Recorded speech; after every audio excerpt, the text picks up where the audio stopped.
Rob to talk you through all this. A month of the Goon badge under my belt.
Two. Hello.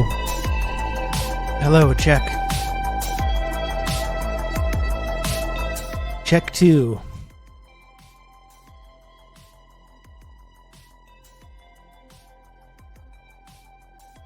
What's up? What's up, folks? It's Monday. It's Monday. We're back at it. We're back on the grind. We're ready to go. We're in the pipe. 555. 5 by 5.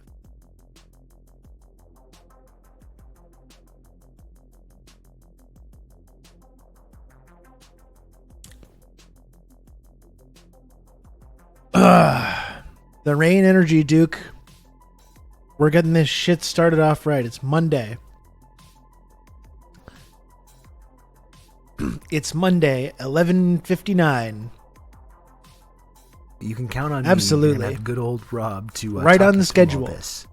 Monday fun day, don't we love it, folks? Hey, Oscar, thanks for the 30 months and for everything you do for the community and me, Husker. Thank you. Thank you. It's Monday. It's Fun Day Monday. We do love it. We do love it. Some people don't like Mondays, not me. Not me. I'm all about it. Oh, and we had Dakadoon as well. Dakadoon, thanks for 37 months tier 1 and for all the support. Thanks, Dakadoon.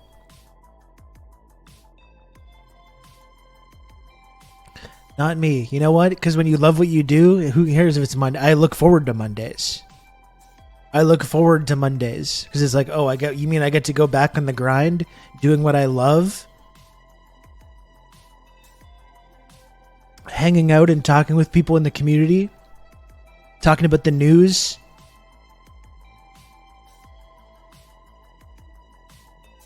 Doing jokes and japes. I love it. I love it. There's nowhere I would rather be. Mondays are good again because it's Dragon Bullshit Recap Day. Oh boy, is it ever. You mean I get to go back inside the content dungeon? Well, that's the beautiful thing about I've turned my content dungeon into like a nice little space. With my natural light, you know? It's kind of nice. I open my patio door. It's almost like I'm outside. It's as close as you can get to being streaming from outside without being outside.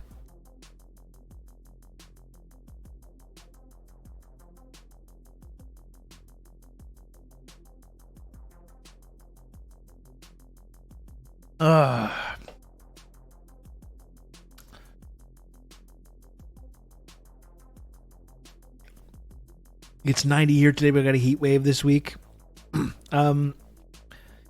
It's warming up right now, Duke. I'm not sure where you're at. We got a big heat wave this week here in Montreal as well. It's going to be mostly like tomorrow, next day, Thursday. It started out a little bit chilly, but I think it's going to get warmer and warmer as the day progresses. No, I'm not looking forward to it either. It's my content terrarium. That's right.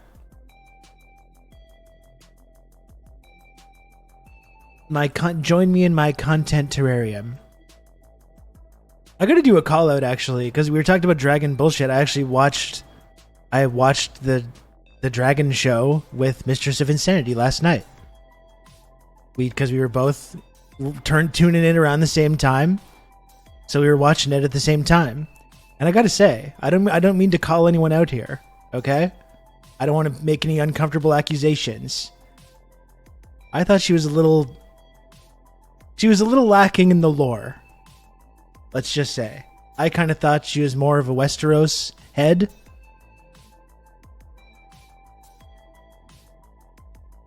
Wasn't familiar with some of the lore. I was explaining a lot of stuff. I don't know.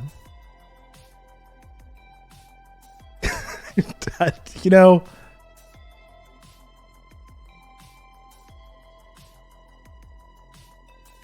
it's just a warning. It's just a warning. You know, that's all. There's plenty of time to study up, There's plenty of time to study up before the next episode. That's all. I mean, that was just my basic observation. That's all. You know. I'm sorry. I'm choosing violence immediately. I'm immediately choosing violence. I don't know what that's all about. No, it was fun, and I enjoyed the dragon bullshit. And yeah, Duke, I haven't seen the other Game of Thrones show, House of Dragons. Is it good? My whole thing was. She's calling for the mods. My whole thing was after the botched Game of Thrones final season and the ending. I told myself I wasn't going to get sucked in.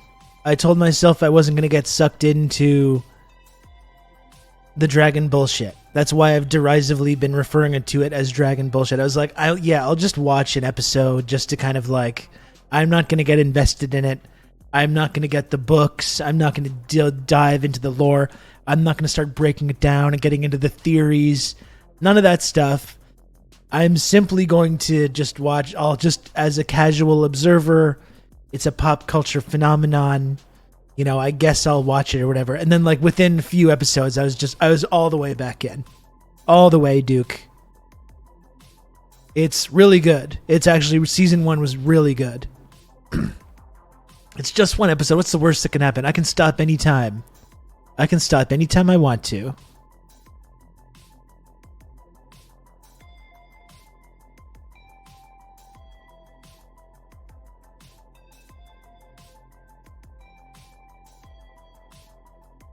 You watching Alt-Shift-X videos yet? No, I haven't been. I don't know what that is, Dakadoon. I still think you should get back into it, Dakadoon. I know you've been resisting. You know, I get it. I get it. Believe me, I get it. I know you've been resisting. I think you should pull the trigger on this.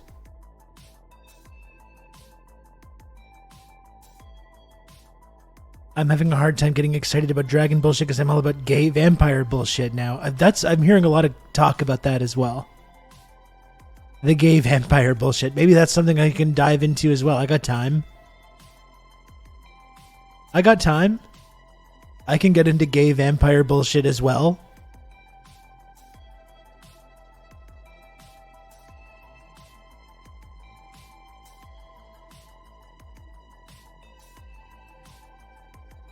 What's the vampire thing? It's the Interview with the Vampire TV series. I believe. Unless Husker was talking about Baldur's Gate. No, Interview with the Vampire. I was a big True Blood head back in the day as well. I quite liked True Blood as well.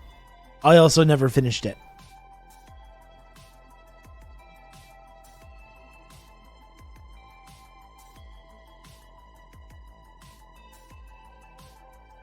Those first few seasons were fun. Those were fun.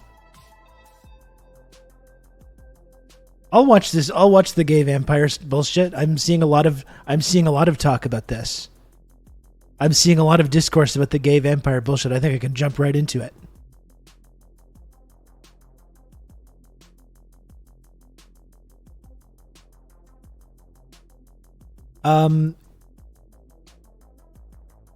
I refuse to watch anything with sexy vampires except the first Underworld movie.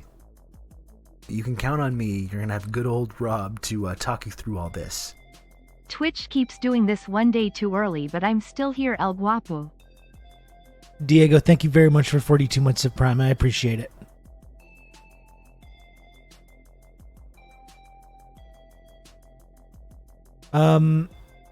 Yeah, I never got into the Underworld movies. I think I fell asleep in the theater during the first one, and I don't think I saw the rest of it.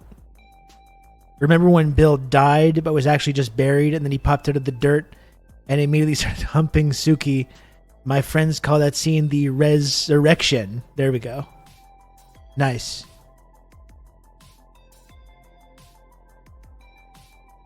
Very nice. I think when Bill became like an evil super being, that's when I stopped watching it.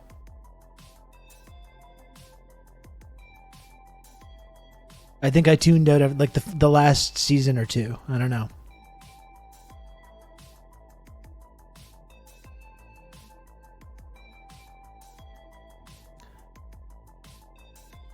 I don't think I made it to the Werepanthers. It's been a while. It's been over a decade pretty much since I looked at those, so...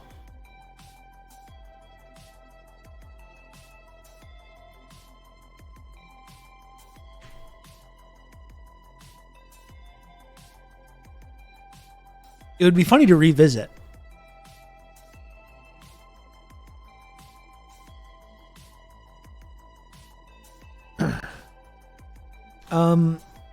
So what else? I liked the first episode of season 2 of House of the Dragons. Gets setting the table again. You know, it seems like it's now heading towards some savage violence. You can count on me. You're gonna have good old Rob to talk. Now there's been this. I checked out when Suki became a fairy or whatever. Yeah, I think around that time as well. Thanks, Old Dutch, for the 39 months of Tier 2. Thanks, Old Dutch. I'm a Pam enjoyer as well. Absolutely. Yeah, it seems like in the dragon bullshit, now they're heading towards this really huge confrontation that was kind of set up at the end of last season. Now it's been escalated even more, kind of somewhat accidentally. I think this was our takeaway watching it last night, though. It's just like, how can you not support Queen Rhaenyra's claim to the Iron Throne? It just seems so cut and dry, you know?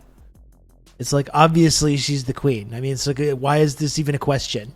Why are we even talking about this? She's very obviously the queen. Oh, the person that was like the heir for like decades. And oh, the king on his deathbed, he changed his mind, but I'm the only one that heard it though. So you just have to trust me. Like, come on. Really? Like, you know, please.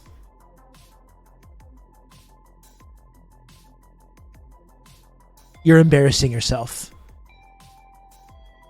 If you're going along with this.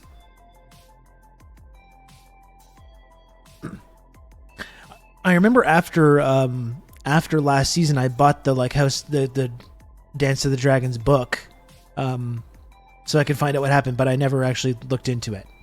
I do kind of want to be surprised, so I'm kind of thankful that I didn't read the book. I'm kind of looking forward to just like watching the episodes this season and seeing it unfold.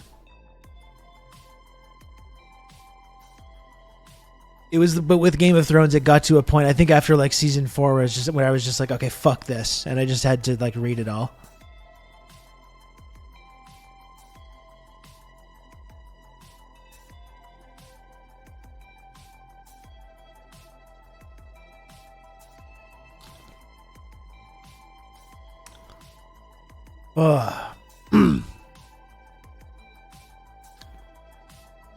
Yeah, Diego, House of the Dragon is definitely worth a watch. Even if you're skeptical about the dragon bullshit, believe me, I get it. I get it. Definitely worth a watch, I think. I just want Winds of Winter and Dream of Spring. One of my most controversial takes, and many people doubt me on this, and I understand why that is. One of my most controversial takes is that George R.R. Martin will finish Winds of Winter. Dream of Spring, I can't guarantee. I'm pretty skeptical about that. I believe this man will finish Winds of Winter eventually. I believe in him. I believe in George. It's one I really I kind of like about him though, is it's so relatable. It's so relatable to have this big project that everyone's like waiting on, and there's all this pressure on you to like do this thing and like just not doing it. Man, is that ever relatable? You know what I mean? It's like, I get it, man. I've been there. Maybe not quite to that extent. He had 7 years. I started reading the series 20 years ago and it's still not done. He had 7 years of the season to just be like, okay, just finish this next book. And he just like did not do it. What a legend. What an absolute legend. They're like, please just finish this. Just give us something. Please just give us something. And he's just like, no. I'm gonna do other stuff in the same world. I'm gonna write like history books in the same world. I'm gonna write video games. I'm gonna do other things. It's not that I'm not writing anything at all. I'm just not gonna do this one thing that everyone wants me to do.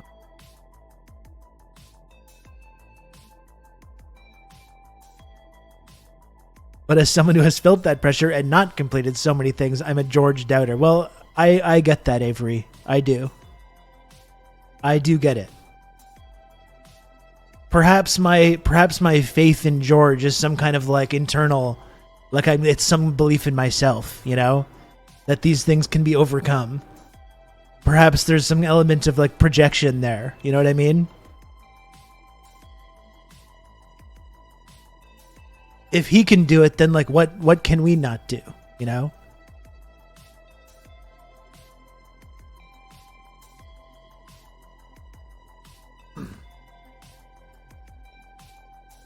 Let's check his live journal to see the latest update. He's probably just talking about like sports or something. Although there was an update last year that I felt like he was being cagey, that like more of it was finished than he was willing to admit.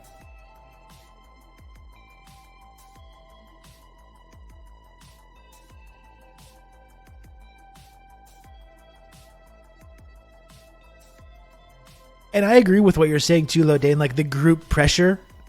And people are mean about it too. Like people are super mean about it. You know what I mean? Like fuck you. If he doesn't finish it, then he doesn't finish it. You know? Use your fucking imagination. So you don't need to be mean to this guy. Like this shit is hard. And also, I get it. Like this show was very streamlined. In the current book story, like where it's left off, there's like hundreds of characters and threads going on that has to be carefully patched together. Like it's not easy. He's written himself into this very complicated problem, you know, that's not easy to solve. There's like 5 different prophecies. There's all kinds of like possible throne contenders. There's new people being introduced in up until the very end of the last book. Like, there's a lot going on.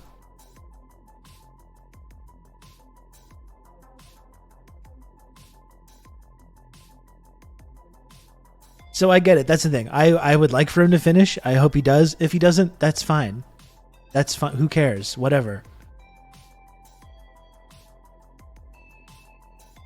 I'm sure some blue check AI booster has already asked ChatGPT to write it. Probably, yeah.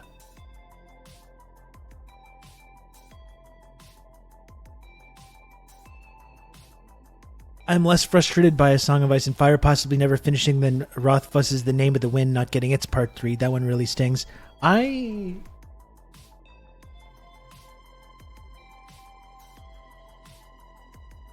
did read part 1. I never read the part 2. Like, should I read the part 2? Or am I just setting myself up for disappointment? I quite liked the part 1. I remember this was getting adapted as well. I don't know what's going on with the adaptation of this.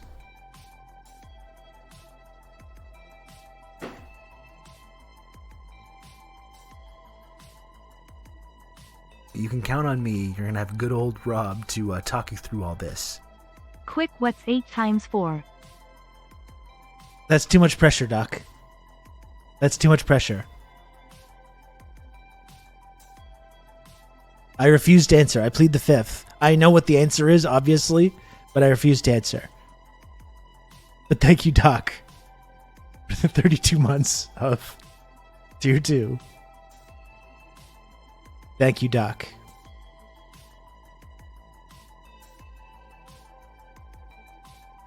I think he did what Lost did on television, created too many plot lines and side characters to ever wrap it up satisfactorily. Now he's caught up in a writer's block and will never finish. Lost was really stupid with that. Like, they kept introducing characters even all the way up to the last final season. Like, you're still introducing new characters that just end up going nowhere. We were talking about House of the Dragon, Doc. Did you check that out? Did you watch some of the Dragon bullshit?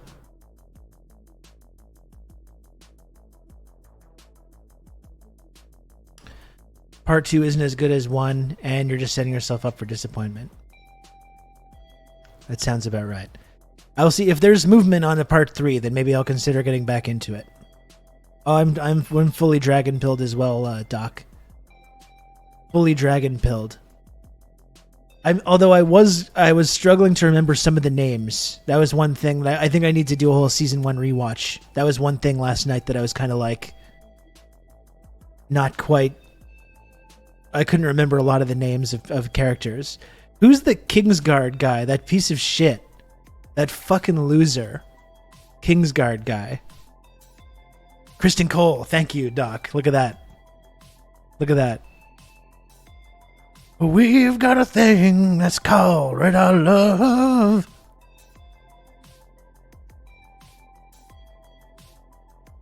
Kristen Cole. What a piece of shit, that guy. Hate that guy.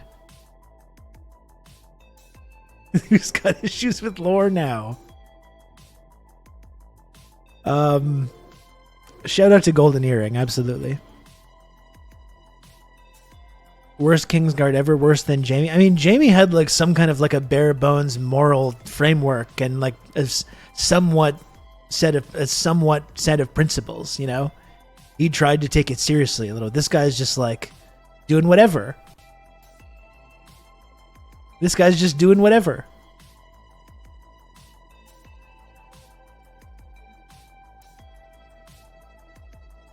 He was right to kill Ares. Absolutely. And he still was very conflicted about it.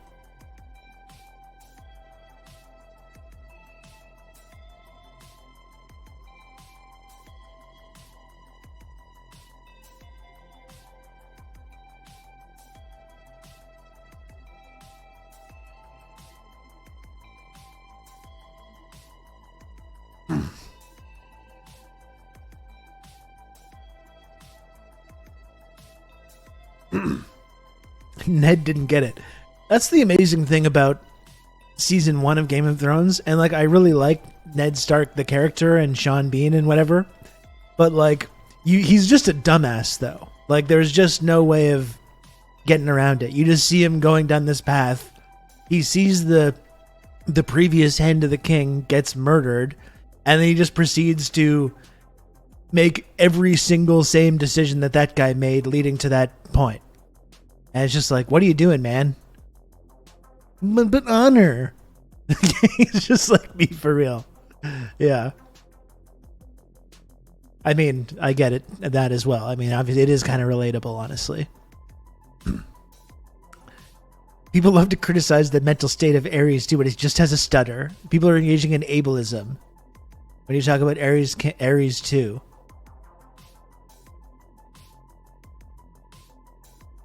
Just because he liked to burn people sometimes. Those were his emotional support burnings, okay?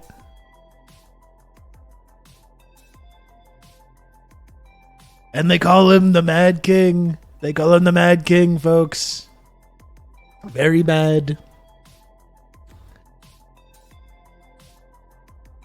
Nasty.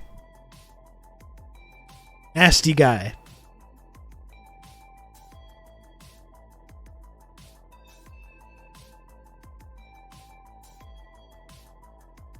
Anyway, it was really like, even though in retrospect you see all this stuff about Ned Stark in season 1 and everything like that, but like when it gets to the moment of season 1, that is a really crazy moment in TV, because it's like, oh, wow. Okay. I didn't know you could do that kind of thing. That was the interesting thing about the story, like the show and like the books as well, is it kept subverting what you think the story is. Like, you think it's one thing, and then it's like, oh, okay, it's not that. Oh, it's about like his kids, and like, hey, his son rises up to seek revenge, and that, oh, okay, it's not about that either. And the little finger was like, ever thus to deadbeats, Lebowski. I was actually, I don't know if this is good parenting, but like I was showing my son some scenes from Big Lebowski last night, because I had showed him the scene before he gets his head dunked in the toilet, just because I thought he would find it funny, because he really thinks it's hilarious, that whole scene. You know, It's down there somewhere. Let me take another look. Like he was really laughing. And there's so many F words too. And I'm like, I'm gonna let you watch this. There's a lot of F words. Okay, I don't want to hear you talking like this. This is the deal. He really likes that scene though.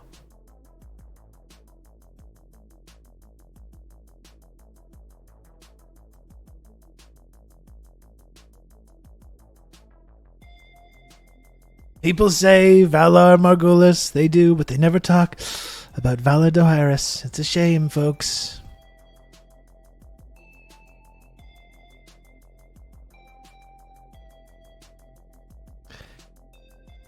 Ever thus to deadbeats, Lebowski. They're not on the rug, man. You see what happens, Lebowski? Your Westeros Trump is good. Thank you. Thank you. I think I get it in short bursts, but I think you really need to be able to freestyle, and that's what's hard. That's what makes the SNL guy so great, because he can go. You just have to follow these threads. You start off talking about one thing, and then you have to follow these threads into all these like weird avenues. So by the end of the sentence, you're talking about something completely different from what you started out as.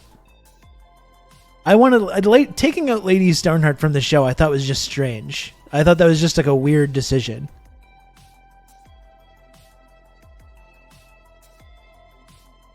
Like that's just like a bizarre creative decision.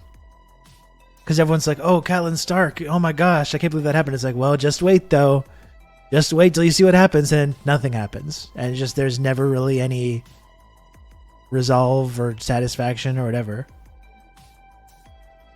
I hope you had a nice Father's Day. The Trump impression continues to improve. Thank you, Up the Reds. I had a wonderful Father's Day, actually. I spent the day with my son. Like, what more can you ask for? For my Father's Day, we went out to breakfast in the morning, had some bacon and eggs, etc. We hung out. We went to the park. We played that Ninja Turtles Shredder's Revenge game. It was a wonderful day.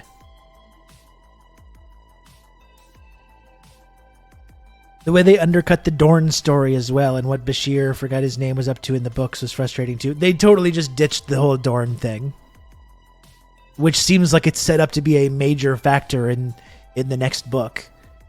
And I feel like they just got to a point in the show they're just like, we're just not doing Dorne, like fuck it.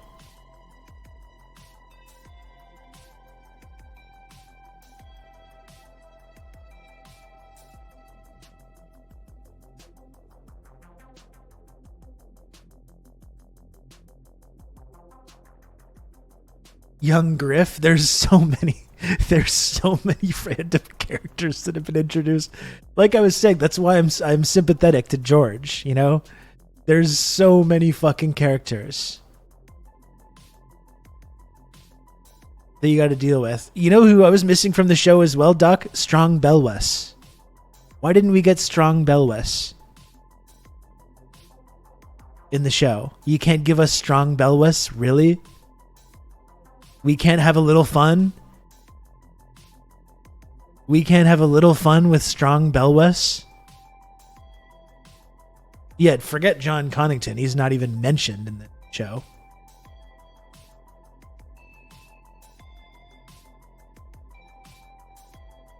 A lot of what goes on in Essos gets cut. Yeah, there's the whole thing where she's like living in the pyramid for like all this time, and like there's that plague that happens.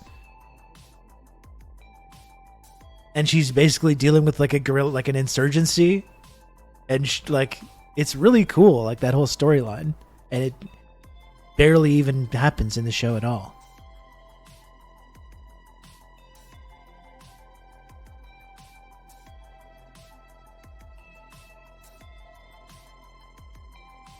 Weird.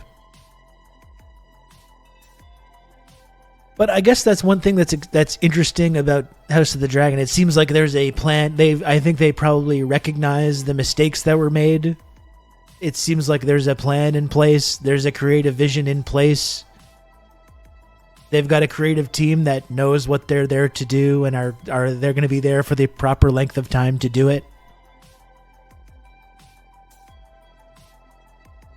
Give me the big chunky eunuch who loves to eat liver and onions over whatever they did with Dario. Really, as soon as they lost the Dario actor, they should have just moved on, because like I hate when in anything when like when a part gets recast, it always just takes you right out of it.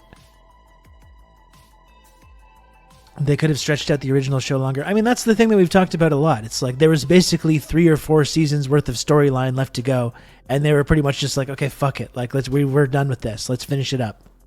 Let's wrap everything up. And they just tossed everything into the last season. And it just sucked. It just didn't make sense.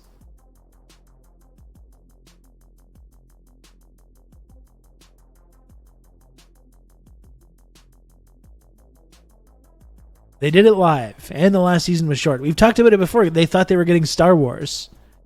They were like, fuck it, we're done now. We're doing 7 seasons of this. We're moving on to Star Wars. And then they piss everyone off, and then they don't do Star Wars. So it's like, well, congratulations, guys.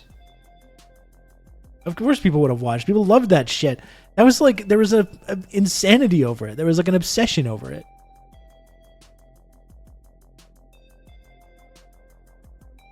It was kind of funny seeing both Dario actors co-starring in Zack Snyder's latest joint. Carnova, I don't know if you've watched those. What is it, Rebel Moon?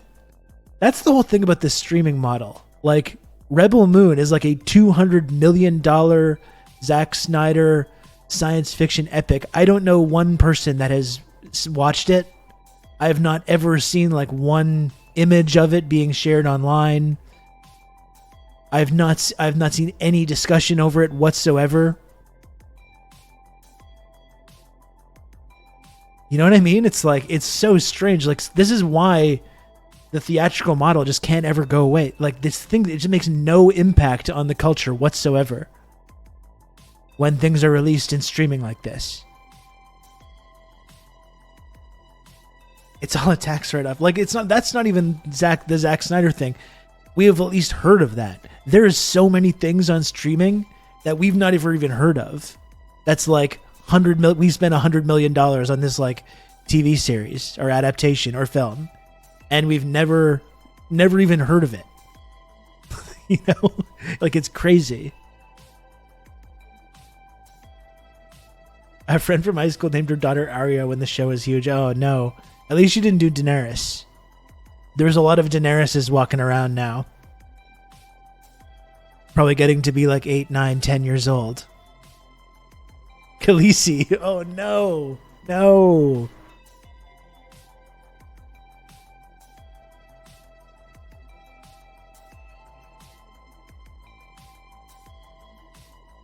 I found the politics of Rebel Moon quite relatable, from very contemporary resonances with villagers digging tunnels, fighting in them, then blowing them up to get away. Did you like it though? Like, is it actually any good?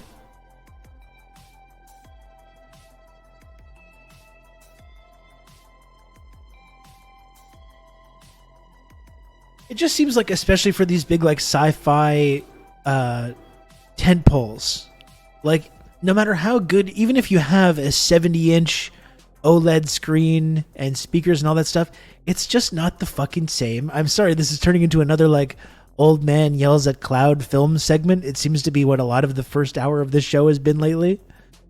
But it just seems like no matter how good your home system is, it's just not the same as going to see the fucking movies with a crowd of people.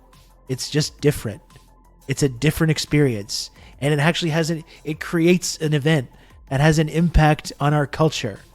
Whether something is good or bad, you talk about it. People talk about it afterwards. You know? It's just not the same thing. The dang cinema.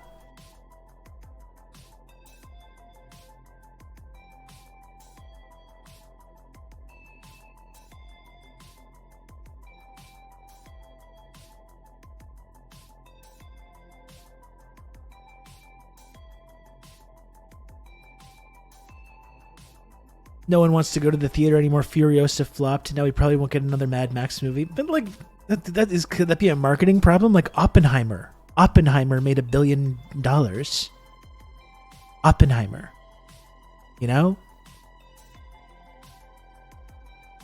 Dune 2. Fucking Barbie. People went to see Barbie.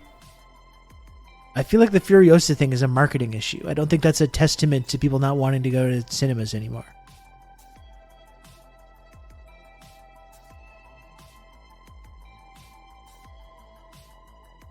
Like, personally, I really want to see Furiosa. I don't even know if it's in the theater anymore. I really want to see it. I got super Mad Max pilled over the last month, and I want to go see it. It's been purely a scheduling thing, not really any, like, desire to go see a movie or not go see one.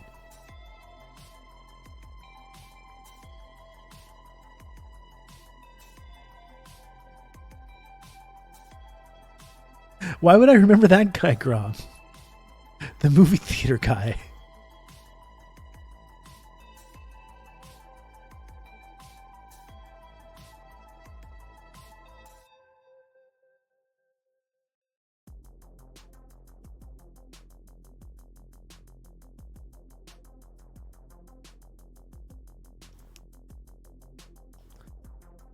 It is a dangerous world out there, that's true. It's your fault specifically that Furiosa's flopping. And I don't know, it's like, it's George Miller. Like, if he wants to make another Mad Max movie, someone's going to give him a couple $1,000,000 to make another Mad Max movie.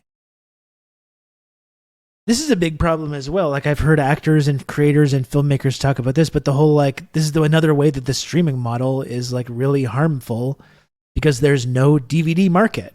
Like, I think we do need to try and bring back physical media to an extent. Like, you used to be able to release a movie, and if it didn't meet expectations in the theater, you have this whole secondary market. And movies could become, like, cult classics and stuff like that. And that is being lost. Which also screws over people that worked on these films who are like who can possibly get residuals and things like that. They just get put on streaming networks, and people get screwed. All the people that made the movie get screwed over. I've circled back around to wanting DVDs as well. Me too. In fact, I just got a bunch of new shelving, so I've got way more space. I would like to get more back into that stuff.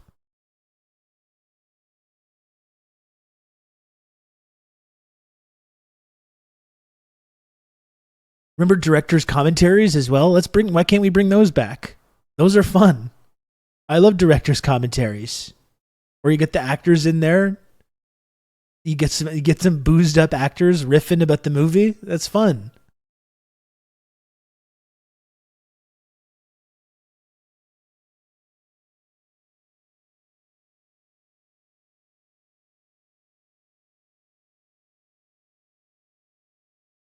Like I've talked about before, I mean, this is another one of my Hollywood prescriptions, right? But like, put out the movies that already exist, put them back in the theaters.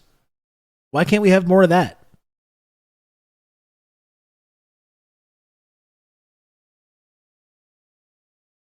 Like, you don't need to remake these movies and make bad versions of good movies. Just take the good movie, put it in the theater. Voila.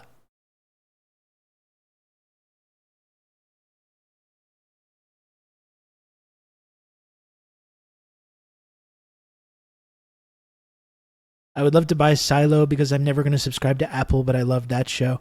I've heard Severance is really good as well. That's one thing that I would like to see that I heard was great that I haven't seen.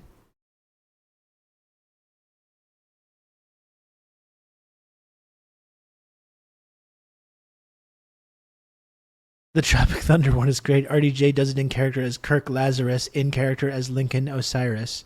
Well, that's the whole joke in the movie, right? Until I finish the DVD commentary.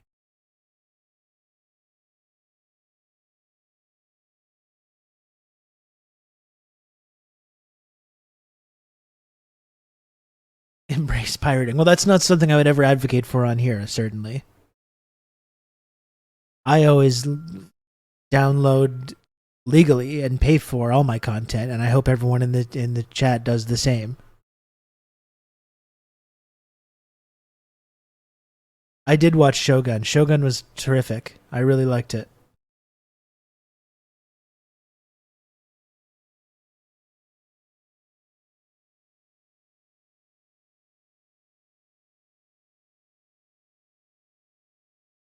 You wouldn't download a car. That's right, Thirsty Housewife.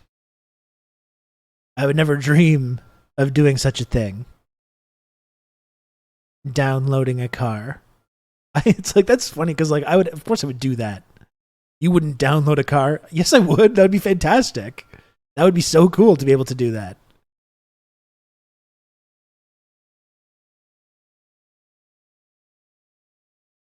Rob's starting a hit Montreal theater called the Cult of the Classics. It's not a bad idea, honestly. Like I said a couple times, there is a theater up in the Plateau, Montreal, that does show some different stuff. That's where I saw The Abyss a few months ago, and that was just phenomenal.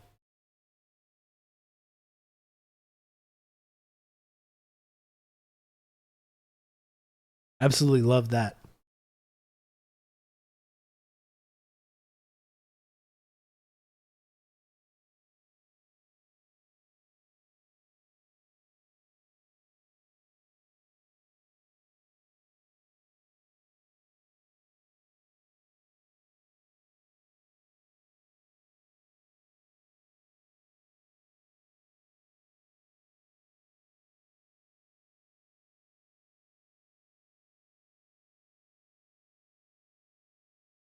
Cinema du Parc is okay. I remember I used to always go there like when I lived in the area. I saw a lot of like indie films there back in the day when I lived in that area 20 years ago now.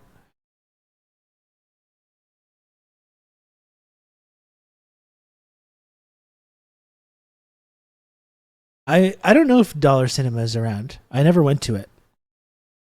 Red Letter Media did a long video about how to save the movie industry, and I largely agree with their takes. What are their takes?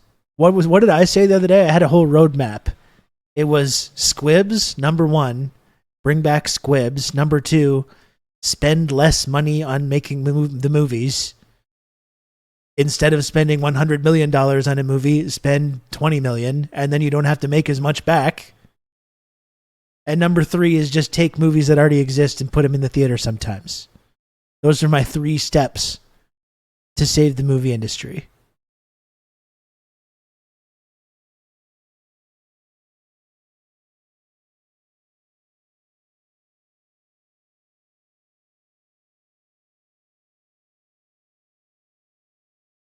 Really, the squibs is the main thing.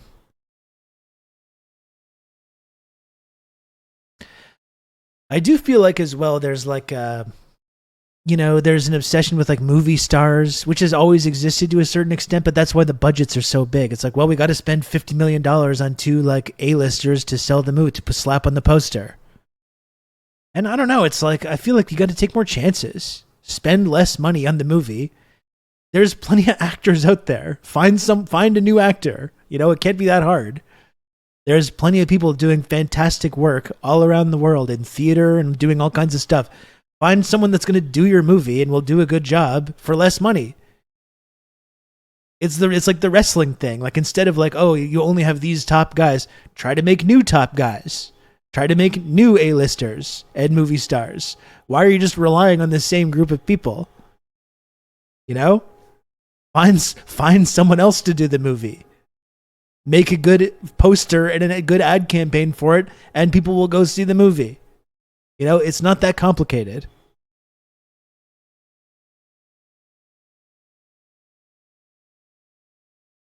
Not every actor makes it through the eyes wide shut in his initiation. Oh gosh. Similar stuff to you. Don't put movies on streaming right away. You need to give movies time in the theater. Also, theaters should distribute smaller indie movies directly rather than relying entirely on movie studios. Yeah, I'd be interested to see, because those guys do have pretty good takes, I think, on films and stuff. I saw The Place Beyond the Pines at the Dollar Cinema. The seats were ratty and rows were missing multiple seats. Cheap as hell concessions too, because I'm pretty sure the guy was selling expired chips and candy. There's probably one of those old popcorn things with popcorn from like 1998.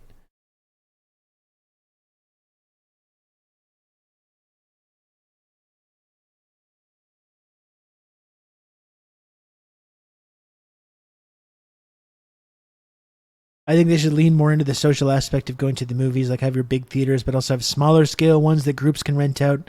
I don't like group karaoke, a really nice home theater system with some couches and drink service. That's kind of an interesting idea. I think that's an interesting like business idea, but I don't know if that could really make an impact in the actual like movie industry.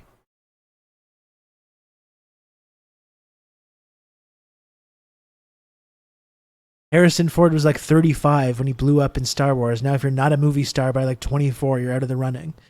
Yeah, and like I said, there's this weird thing where you rely on people as like bankable stars who don't even like don't have anything to back that up.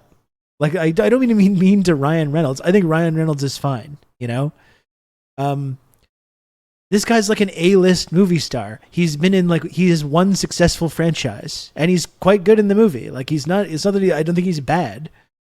But it's like they keep putting him in stuff and they're probably giving him 20, 25 million per film. And the films, no one goes to see them.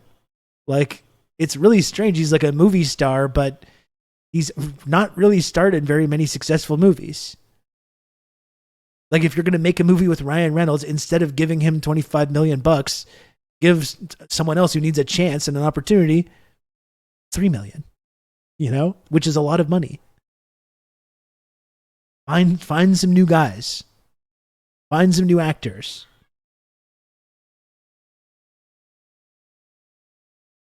Ultimately, it comes down to price for me. I'm fine paying $18 for a movie ticket, but many people aren't, especially when they know the movie will be streaming in 3 weeks. If tickets were cheaper and the movie wasn't going to be streaming for like a year, people will go to theaters. Need to retrain the audience because COVID changed consumption habits. Yeah, and like you end up with this situation where like, you know, people will go see Dune 2 or Avatar or like movies that are big events, big special effects extravaganzas and stuff, but you should be able to go to the theater and see like indie movies, you know? And interesting stuff. But yeah, it's true that like, do I want to go and pay $20 for a ticket and $25 for a popcorn and drink to see like a movie that I can just chill out and watch at home? That becomes more tricky.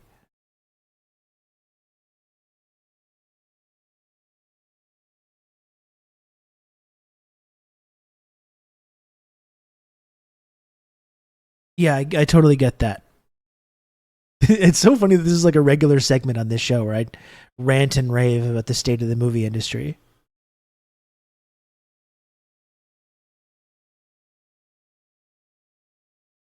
Coming soon, dead celebrities acting in new movies via AI graphics. Oh, God.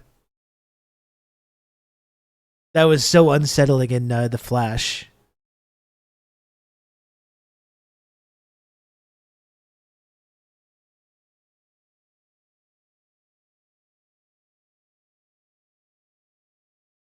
The Flash, another movie that cost $250 million and looked like dog shit.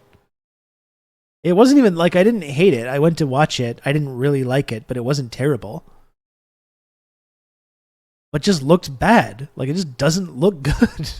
It's so strange. What are you spending this money on? A big problem for me is I just cynical in those talks because it's like, yeah, all of this would be possible if we could just get rid of the current system. Yeah, that is absolutely true. Want to see some AI bullshit? Is this the thread of like reaction images that have been brought to life? Finally, through the magic of AI, we know what Captain Picard looks like. Yeah, it's the I knew before you even sent it to me.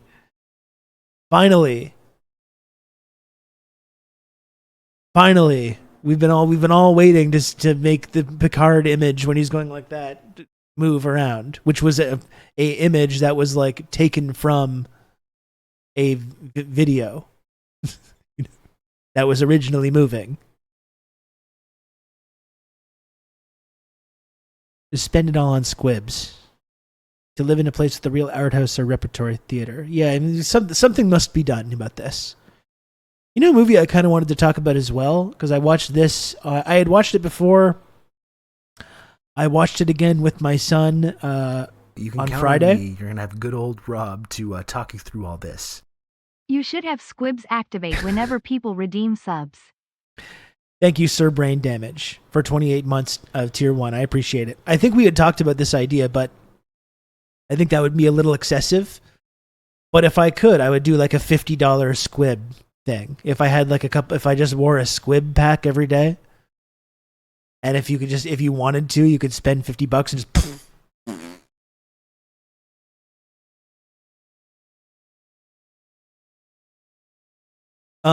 No, but the movie that I wanted to talk about, because I watched it on Friday, was Lightyear. which is another like movie where it turned into this big like culture war thing, which was really stupid. But at the same time, Lightyear was not really good. But it's kind of weird and conflicting because it's not really a bad movie. Like, it's kind of interesting. There's some interesting kind of sci-fi ideas in there. It's kind of like a cool time travel story. But Lightyear, like the whole idea of the Lightyear film is this is a movie that came out in the early 90s that a little kid saw that made him really like that character and want to get the toys of the character. And on that level, it fails. On that level, it was a big failure. I think as just like as a kind of cool kid sci-fi movie, totally acceptable, totally fine. But it fails as the like the fictional big franchise space action movie that it kind of you think of when you see the Buzz Lightyear character. Which is weird. It seems like a weird case of them just completely overthinking it as well. Like the Lightyear character is not that like, it's not that like hard to wrap your mind around. It's like kind of Captain Kirk. It's kind of Star Wars. Like, just make a fucking big space action movie with big space battles and some fun exploration and stuff like that. And like that would have worked on that level. You know what I mean? It's like it's supposed to be a movie from the early 90s that this little kid watched and fell in love with, and it's like the most aggressively 2020s Pixar movie. And then it turns into this big culture war thing because people talked about the wokeness and like the fact that like there's like a same-sex relationship in it for like 5 seconds of screen time. And then it turns into this big like culture flashpoint. And then if you don't like the movie, then it's like you're part of this like group of mean people and weird psychos, you know? But I do think that like it's a strange kind of film to talk about because, and I'm sorry, I know it's a kid's movie, so if you haven't seen it, I get it. I wouldn't have seen this movie if I didn't have a kid. Very similar to it's the Last Jedi effect, absolutely. Oh, you didn't like that? You must be a bad person. Look at all these bad people that you agree with. And I guess it's just kind of frustrating because I think with the amount of money that they spent on that movie, no, we're not doing this again, Sean. We're not doing it again. Okay, we're not doing Last Jedi discourse. That's all. That's the only comment I'm going to make about it.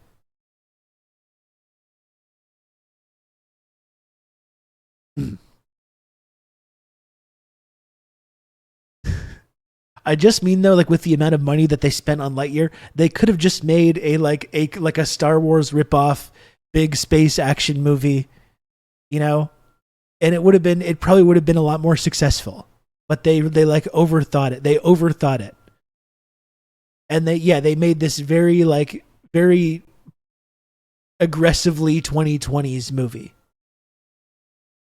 which is weirdly just takes place in one location. It doesn't have this sense of like galactic exploration. Just get it's like fucking you've got Star Command and Earth and like a robot invasion of like the Zurg army and Emperor Zurg. It's like how hard is it to make a movie about that? That's exciting and like fun for kids to look at. That makes them want to go buy some toys. You know? How hard is that?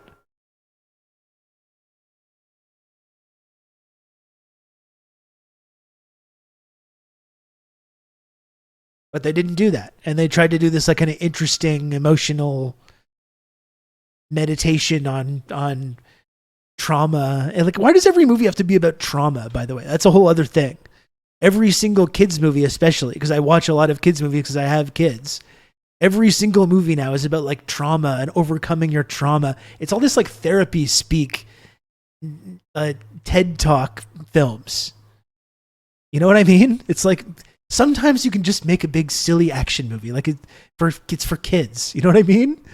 It doesn't have to be this whole meditation on like, no, you can't change the mistakes of the past. You need to learn, and it's like, you know what I mean? Like, we don't need to do this with every single goddamn movie.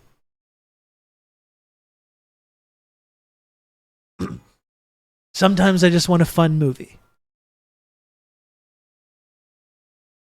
I think it's because they're making the kids' movies for millennial parents. That's a big part of it. Absolutely. That is a big part of it.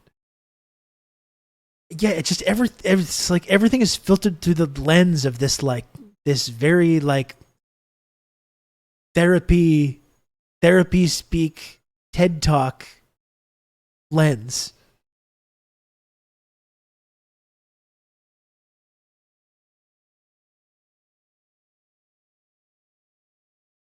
But Rob, is it really a kids movie that doesn't have a realistic depiction of an anxiety attack? Like, no, apparently not.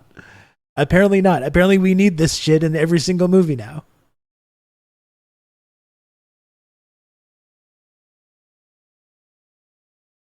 Anti-woke mob, Rob. Well, that's the thing, Komradsky. It's like, I don't have a problem with the idea of like wokeness, which is just like having people of color or women in your film. Like, that's fantastic.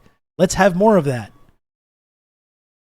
But there's something that goes deeper into this, like, into these weird trends with like who is writing these movies and the kind of stories that they're trying to tell.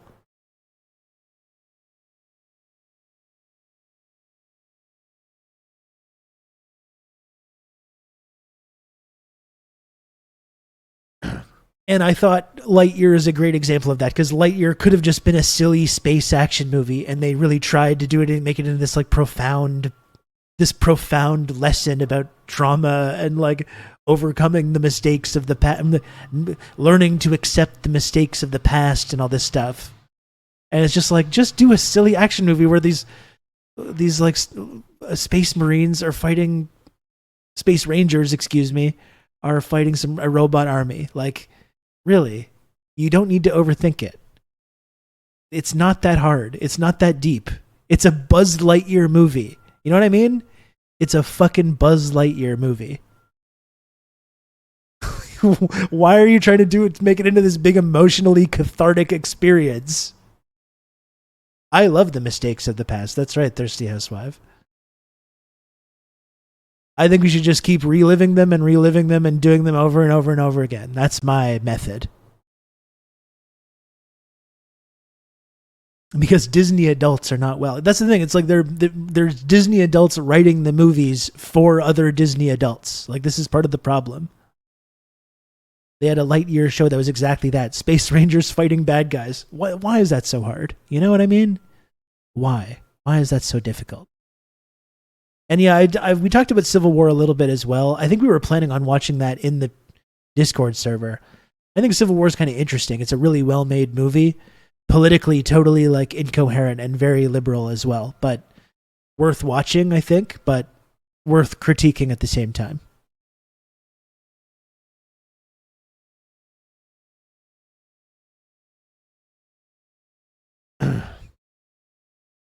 Disney adults need re-education. Well, it does seem like this. It does seem like this. It was the same thing. There was that other, it wasn't a Pixar movie, it was a Disney Animation Studios movie, Strange Worlds, which is also not bad. It's not a bad movie. Visually really interesting. There's some cool stuff in there. And it's also about overcoming your family trauma. Like every single one of these movies now. It's about overcoming the trauma of your parents and stuff like that. You know, it's like every movie.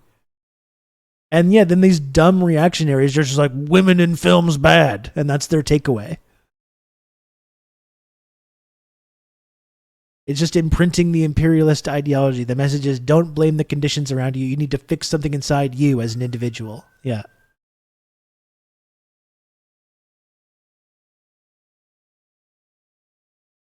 What's your armchair psychoanalyst, Sean? Opium of the masses. The world is stressful, so regressing into childhood idealistic logic is the goal.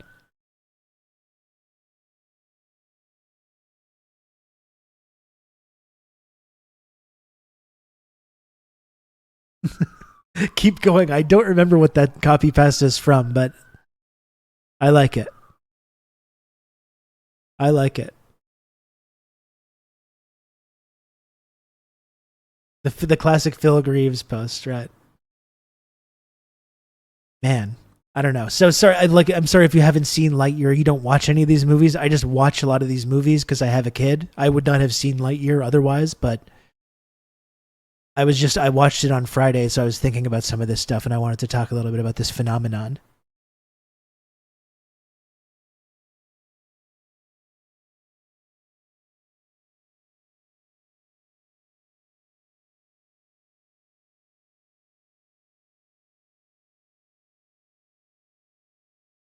Oh, it's making a movie for kids. It's not that deep. It doesn't have to be that fucking deep.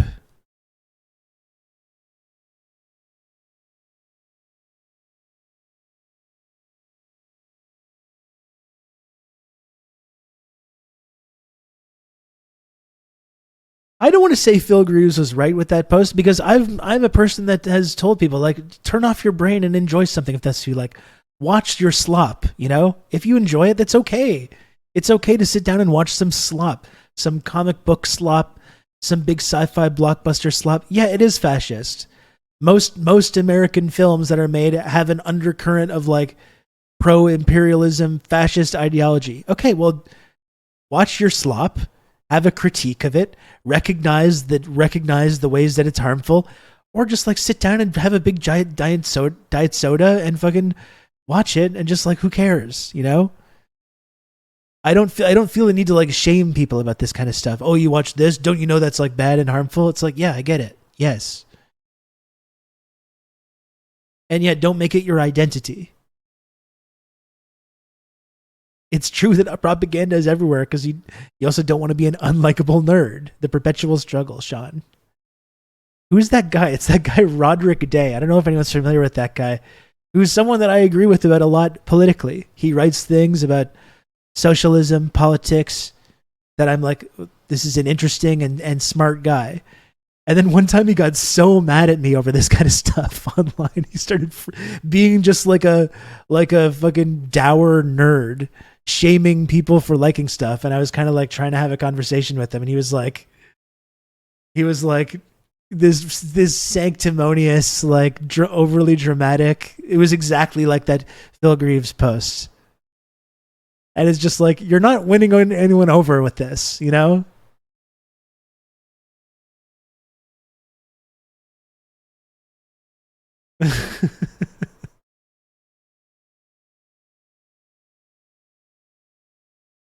You should read How to Read Donald Duck. It was written in 1971 by Salvador Allende's cultural advisor, basically pointing out the imperialist ideology in Disney comic books. I might have it. I think I might have gotten that as a gift. He tweeted about not liking premiere television shows today. He's above the wire and Breaking Bad. No, this man only likes you can only like obscure Soviet cinema, okay? And listen, absolutely nothing. You should be watching obscure Soviet cinema. I'm not trying to be pretentious about that either.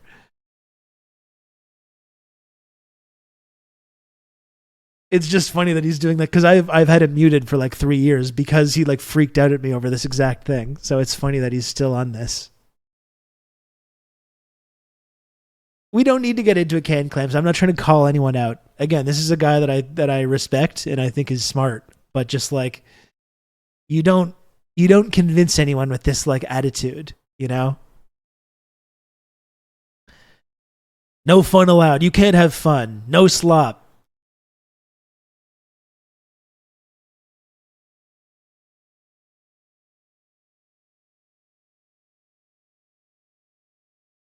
If Kim Jong-il can chill and take in some kaiju movies, it's okay to watch some trash. Fucking Stalin loved cowboy movies. And I've been watching a lot of Western movies lately. Westerns are explicitly like pro-settler that's about their movies about settler colonialism. Stalin loved that shit. You know, the big man. The man himself.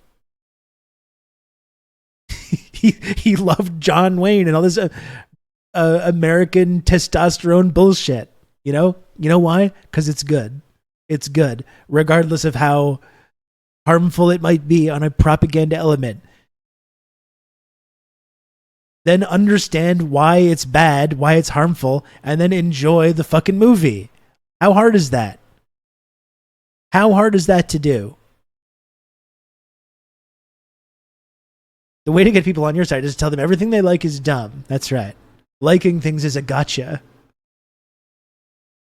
I'm sorry to keep. I'm not trying to call this guy out. I swear.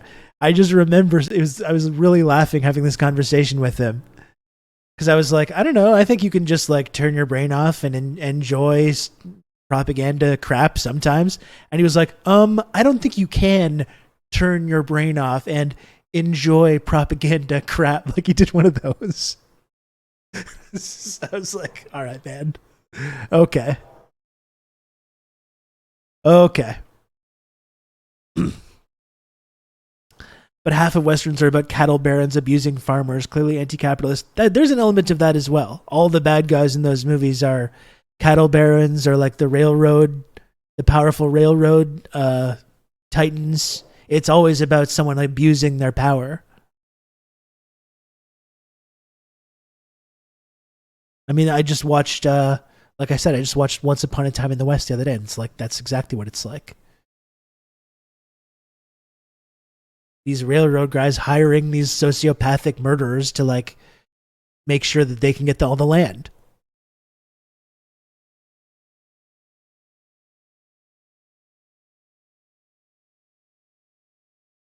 You think John Wayne ever found out Stalin loved him? I don't know. Maybe. Man, did I ever love Once Upon a Time in the West. I talked about it the other day, but the whole last sequence of that, my jaw was just on the floor. The whole last showdown with the harmonica player and Frank, I was just going, oh my God, this is cinema. Red River by Howard Hawks is crazy because at the beginning, John Wayne acquires his land by threatening a Mexican who came to tell him that they were trespassing on a big Mexican landowner's land. So it's anti-land monopoly, but also racist.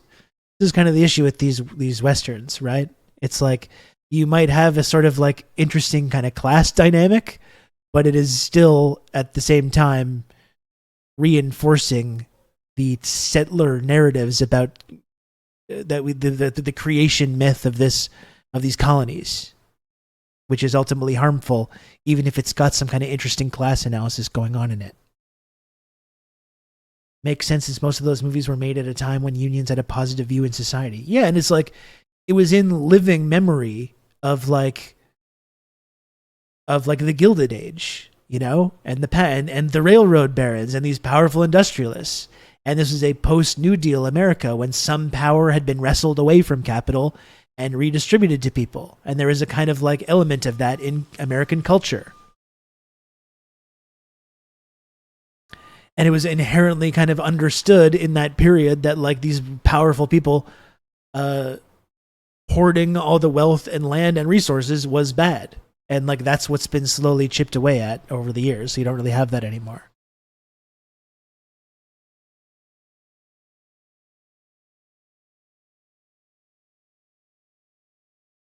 The Searchers is one of the most fascist movies of all time, but damn is it beautiful. That's another one that I have on my list. You should read Palo Alto while you're on this Western kick. I can add that to the list as well. I got a big list. Some of you are on the list, frankly. So I'm a big Steinbeck girly. I mean, that's the amazing thing, Mistress of Insanity, is the fact that like you have all these American classics whose lessons seem to have been completely forgotten. It's actually kind of strange. I mean, even like the Christmas Carol, even like Scrooge and the Christmas Carol, and this kind of like this whole like Dickensian view of like power and wealth and stuff. We celebrate all these stories, and then we live in this society that just like takes nothing away from the lessons of these stories. It's genuinely kind of strange to me. We watch a Christmas Story or we read The Grapes of Wrath and we understand the class dynamics at play very clearly. And then we turn around and we venerate this. We like Scrooge is actually good. Scrooge was a job creator. Scrooge was just sick of being taxed. He was being taxed to death.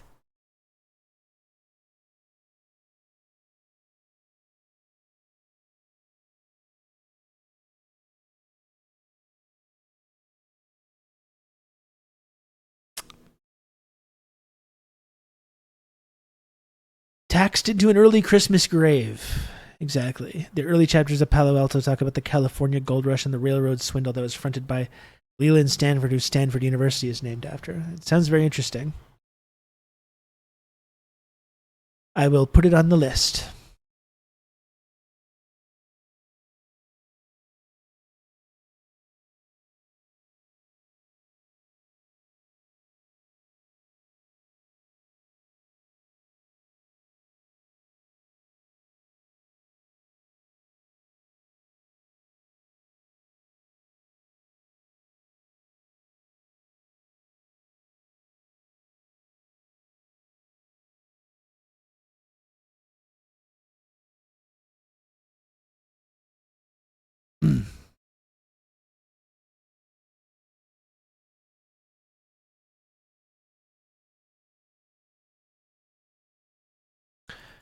Oh, anyway, do I have any more pop culture kind of discussions to get into?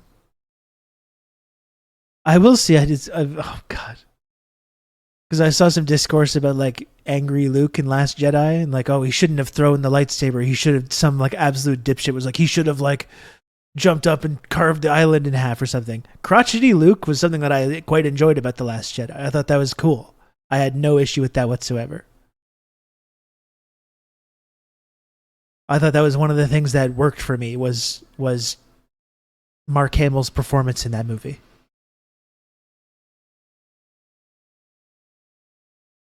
That's all, Sean. That's all. Okay?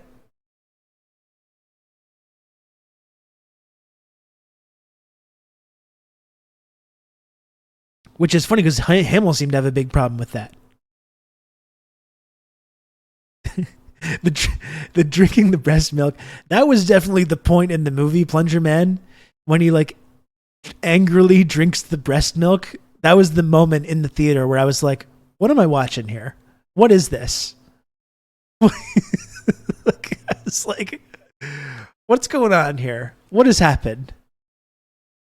What are we doing here?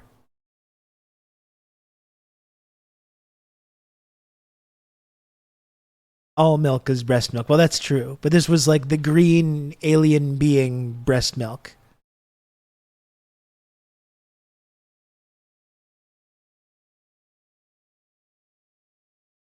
It was raw. That's right.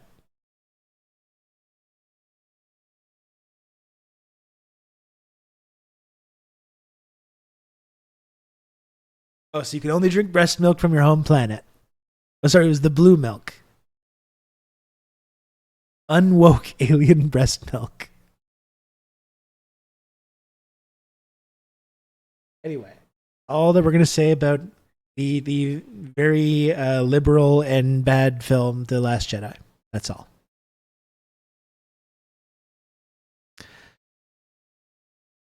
That's all we're going to say about it. I think it's cool that Rian Johnson spent $300 million of Disney's money to make a movie that's main theme was Star Wars is for nerds.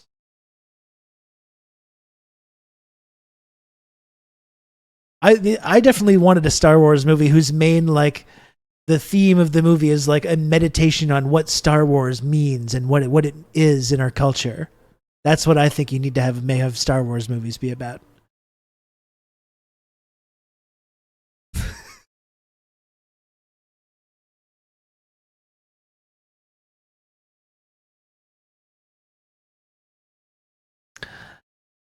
We need more meta commentary. And then then when the next movie comes along and they're like, no, forget about all that. And then it becomes, the theme is just this like metatextual, like passive aggressive slap fight about like what Star Wars is supposed to be. No, listen, hey, if you like The Last Jedi, again, it's totally fine. You're still with her. I get it. You know, everyone's welcome in this community. The Star Wars movie that's about Bernie Bros Twitter discourse. Anyway, let's just drop it. Let's just drop it, okay? We don't need to get into it. I think the theme should be that you need a story and script person for the whole trilogy first. Let's have a basic story. We can have room to mess around a little bit. Let's maybe have a basic story mapped out before we commit the $1 billion to making this thing.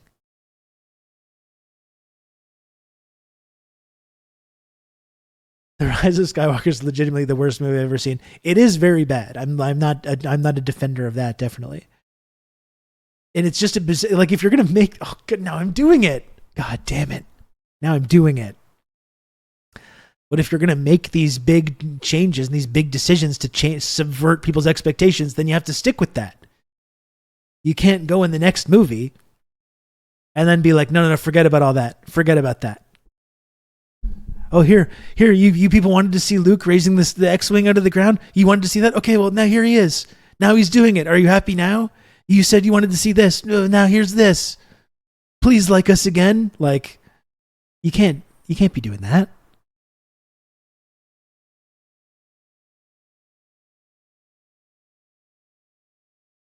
Like I was saying the last time this came out, you made this big decision to just say, oh, this big bad guy that we were building up in the first movie, guess what? He doesn't matter. Even though we've got Andy Serkis doing something, he could do something kind of cool. No, we're just going to jettison that. Oh, you thought this guy mattered? Guess what? He doesn't. That's kind of an interesting idea in and of itself. But then you can't go in the next movie and be like, oh, okay, fine. We'll just go back to the other guy. Like, no, you can't do that. What?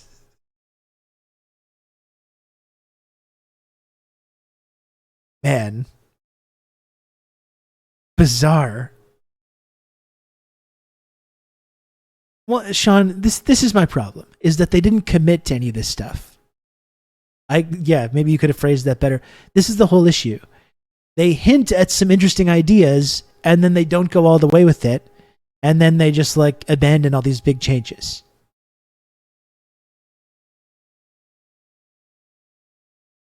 And then they rush through in the last movie. They rush through the last hour of him having this whole like redemption arc, which is like has not earned in any way, and it makes no sense. It's completely like out of nowhere.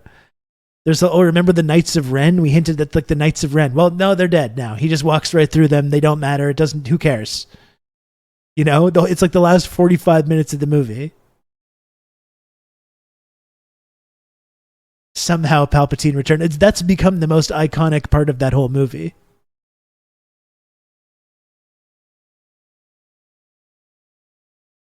Because that sums up the whole thing, the whole creative endeavor right there. Somehow Palpatine returned.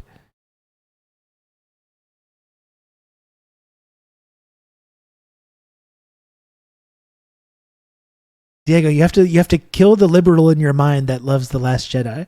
But the thing is, like what you're saying, I agree with you. If they had made this decision to get rid of Snoke and just stuck with that and just gone in a different direction, that would have worked. But it doesn't work when you don't go all the way with that decision, and then they just like undo it all in the next movie to have a worse guy come in. I completely agree. I remember even in the theater, that was one thing I was watching it going like, oh wow, that's like a big thing that I didn't see coming here. You know, I really didn't predict that. This is a big twist. What's going to happen with that? And then nothing happened. That's the problem. Diego, I'm right. I'm sorry. It is a Hillary Clinton movie. But watch it again. The Last Jedi is about Bernie Bro Twitter discourse. That is like the main like subtext of this movie. I'm sorry. I wish it wasn't the case. Believe me. I wish it wasn't the case. I wish it was not. Unfortunately, it is, though.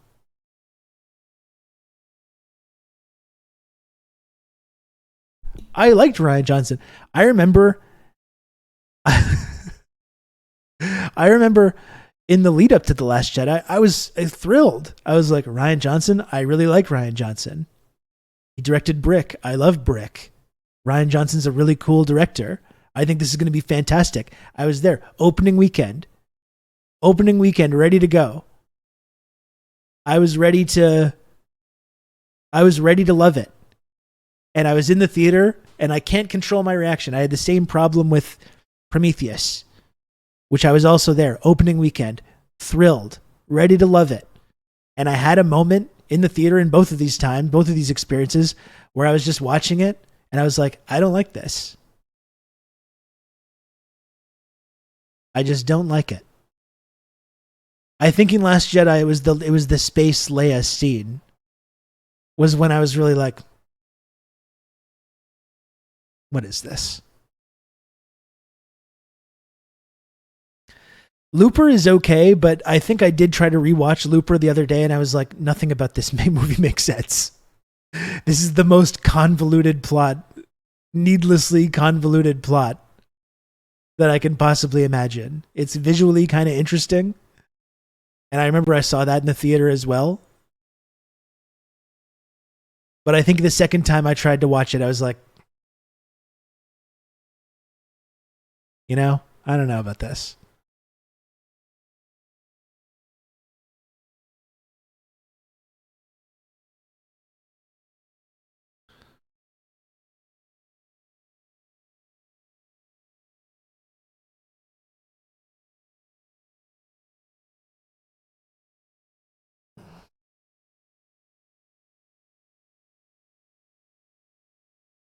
Ultimately, it's for children and adult children, says Doc. Well, I think that's the problem. It's like what we were getting at, not just about Star Wars, but too much of it is it's like it's supposed to be for children, but they're making it for adult children in the first place. They're making it for the adult children.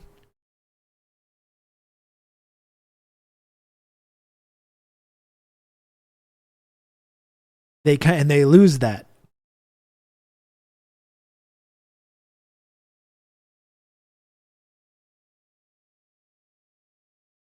Sorry, I got a question. If there's anyone who ever ordered custom shoes from Nike's site, you can pay only by card or cash too. I tried to contact Nike support, but it just won't load.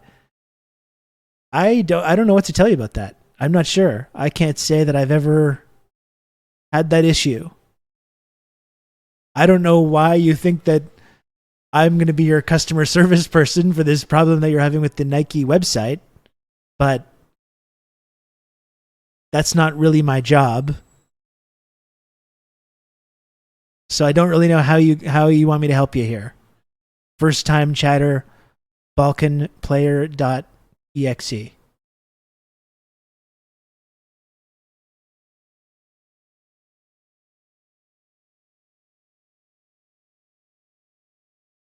The Leia thing was especially stupid because of Carrie Fisher's death. Could have easily had her character die in an interesting way that furthered the plot, but nope. Yeah, and then she's just like alive, but just lying there the rest of the movie until she just disappears. Okay, cool. You just seem like the kind of guy who buys custom Nikes.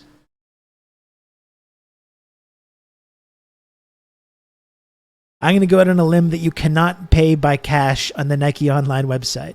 Yeah, you just fill an envelope with cash. I can give you an address to send that, and then what I'll do is I'll put the cash into my account, and then I will order the shoes for you to make it easier. So just send me the envelopes full of cash. Let me know what kind of customized shoe that you want, and I'm going to help you out.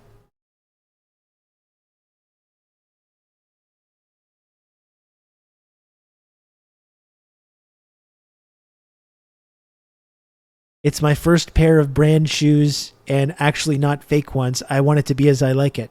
I get it. That does seem like a concern.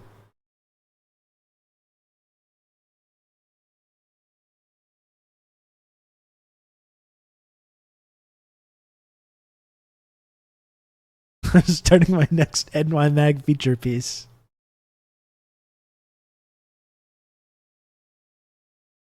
You have to buy Google Play cards or Amazon as well. Amazon gift cards. Send those over this way.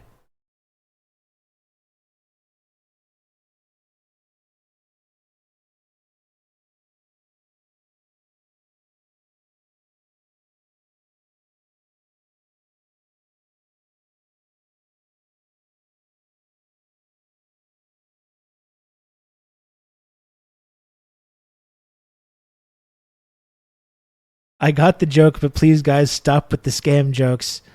I'm the one who should tell them. I'm a 16-year-old Romanian kid. I scammed more people than y'all will ever do. Okay, then, excuse me. I'm sorry.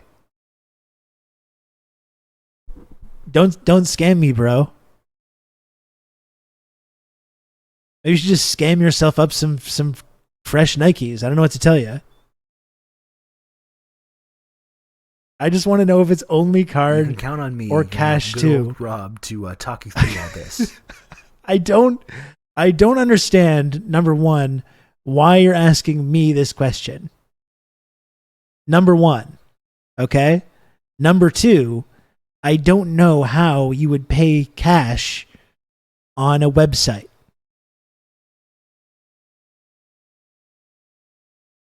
Two big questions there that I think ask more questions than they answer. And thank you, Red Wizard, for the gifted sub to our new friend, balkanplayer.exe. Why do I even get a sub here like I'm a random ass kid coming here asking if anyone did this before? Well, because people in this community want you to be part of the friendship triangle, which is the internet's only two-dimensional triangle-shaped friendship access and trickle-down clout tiered reward system. You're talking about you scam people? You scam people more than me. You scam people more than me. Wow. Whoa, okay. Okay.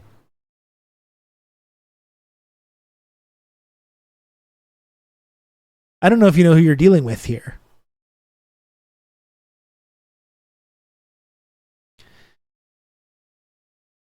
No, but what you do is you eject the CD tray in your PC and you just stick the money in there and then close it, and then it goes through the tubes and it goes to Nike.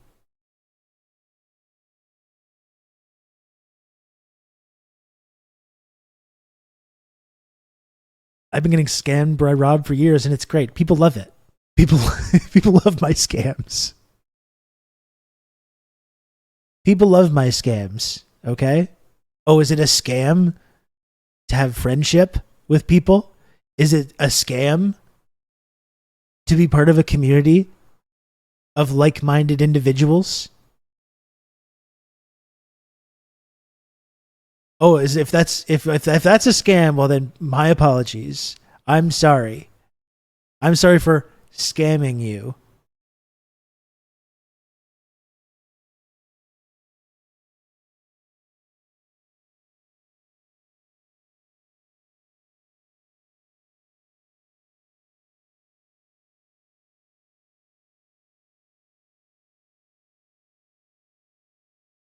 Oh boy, this is a silly one. This is a silly one today.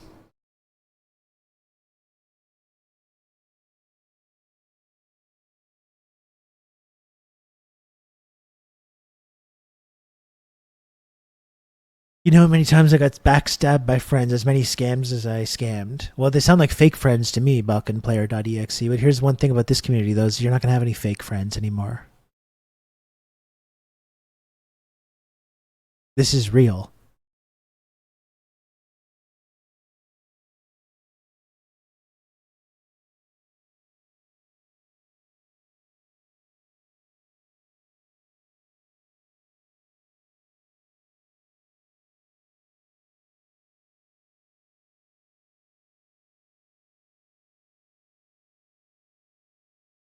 No, Jay, I think we're in agreement about this, honestly. I think it's good that when CM Punk came to AEW and was like instantly elevated them the entire promotion, but just by being there, did a whole bunch of really cool things. I think it's good that the executive producers for AEW started spreading rumors about him online, about him getting other employees fired.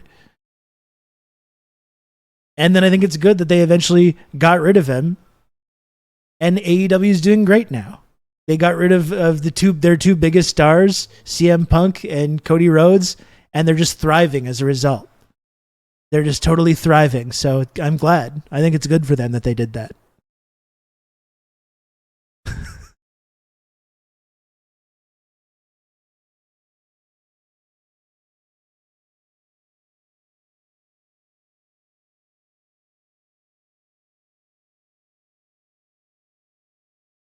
No, he didn't endorse A&W as far as I know.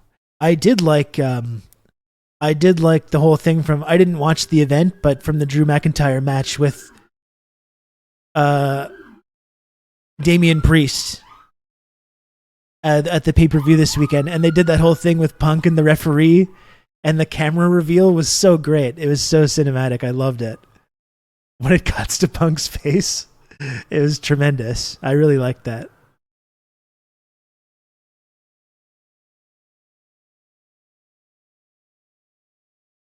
The dulcet tones of a scammer. You can't really scam people effectively if you don't have a good quality microphone like this.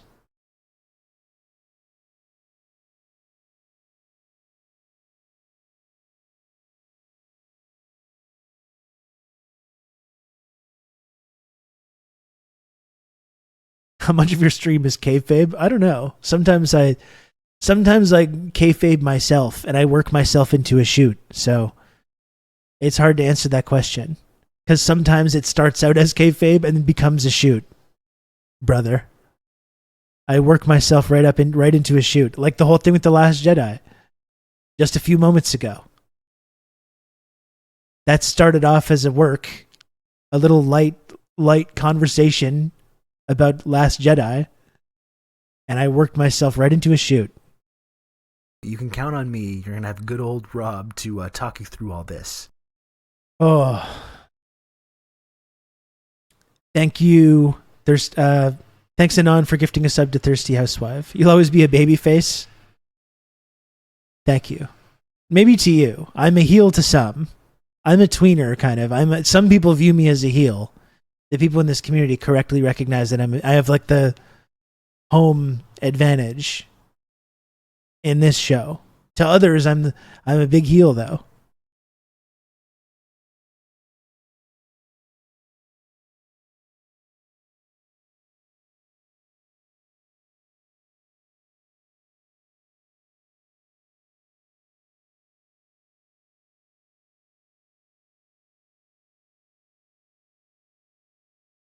CM Punk is the last Jedi of wrestling. I think CM Punk is the Revenge of the Sith of wrestling, in that he's really good, even with all his flaws and imperfections.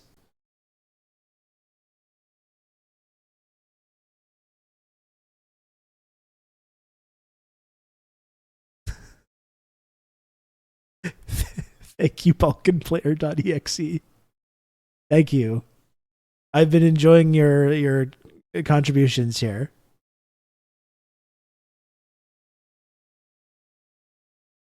Oh my. Tell me where you got the glasses. I got these glasses from Christopher Clues, Danish Eyewear Corporation. The only Marxist-Leninist eyewear corporation in the entire world, who explicitly endorse all of the views that I talk about on this channel.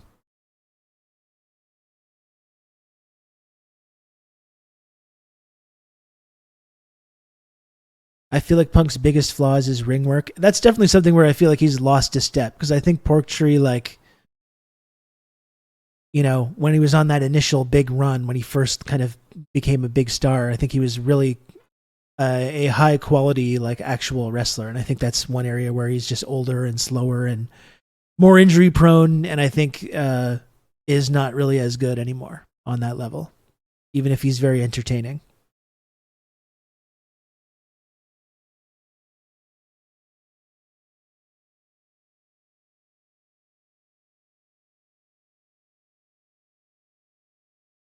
Yeah, Lodane, BalkanPlayer.exe is a Romanian scammer kid who came into the stream to ask us a what I think was like a customer support question about the Nike website, which I found a little perplexing. But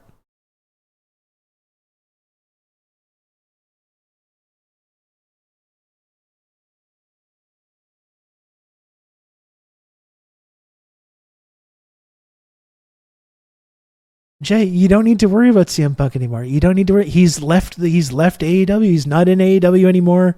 AEW has been saved. Only great things on the horizon for AEW after getting rid of that locker room cancer. So you don't even need to you don't even need to worry about it anymore.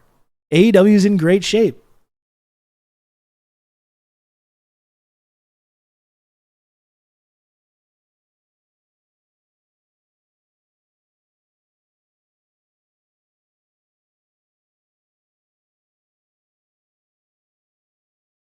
Good. I'm glad you're not worried, Jay. I'm glad we're on the same page about this.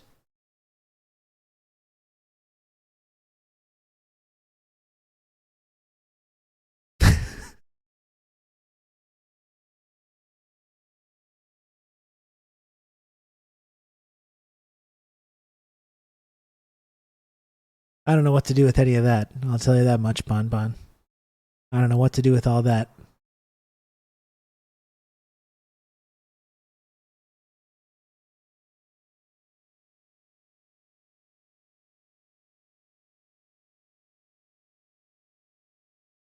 I might get a glass of water in a sec. I'm getting a little parched, getting a little thirsty.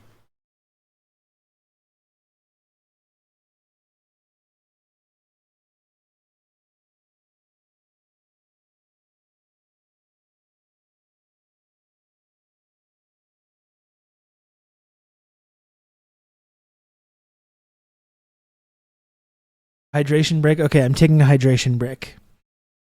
Just vibe out with the chair for a second.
Okay, I'm back. I got some water, but I really quite enjoy these.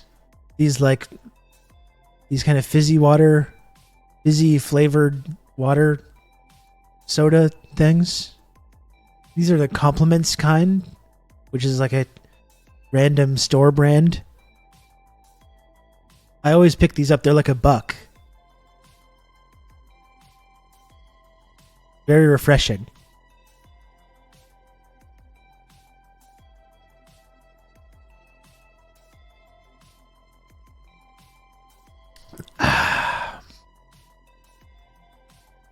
What flavor is that? It's key lime.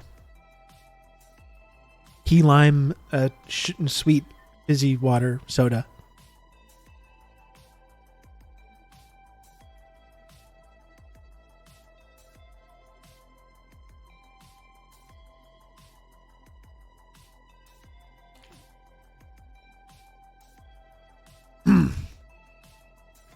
Oh, it's not fizzy water because it's sweet.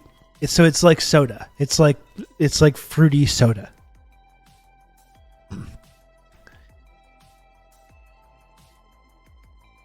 They're a tiny key limes. Is it because they're from the Florida Keys region of the United States? Is that it? Yeah, it's a clear soda, Jay.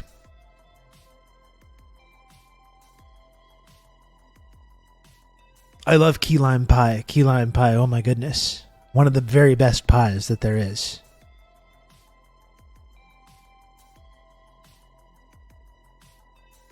Damn good pie. Key lime. Excuse me.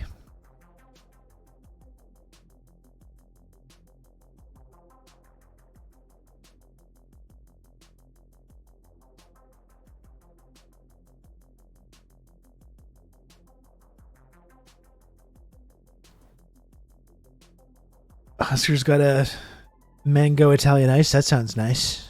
Nice little treat.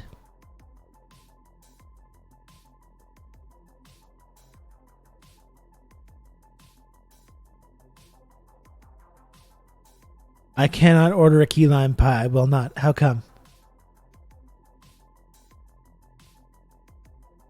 Why can't you? Because it's like too good? I get it.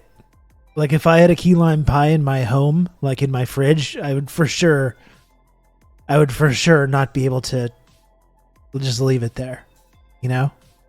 I'd be going 1 a.m. going to the... It's like, you do that thing where it's just like, I'll just carve off a little bit, right? It's like the piece is cut out. And it's like, I'll just carve off a little bit from the next part. And I'll have some of that.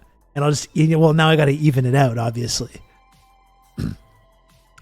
Now I've got to even it out. Obviously, I can't just leave it with like a little section taken out. So I'm just going to even it out into like a line.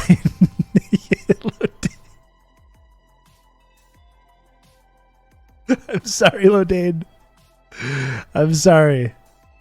It just means I'll eat a smaller slice later, so it evens out, basically.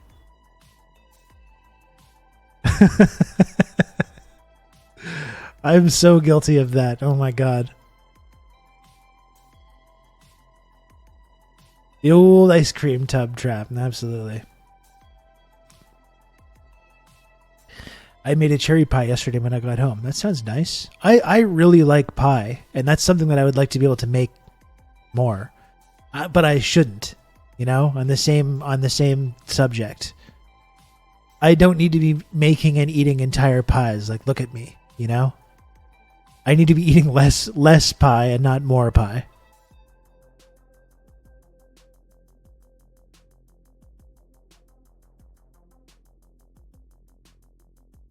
Pie is extremely delicious. It's one of my favorite things. The solution is just to eat the whole pie right in one sitting. Well, that could be good as well.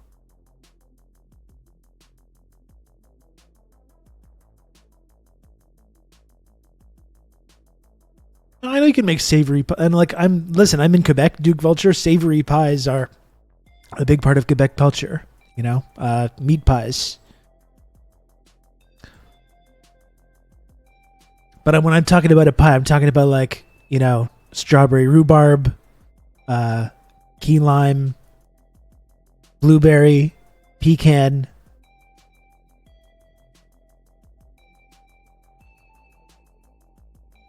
You know? That's the kind of pie that I crave. Not the only kind, of course. What? Anyway.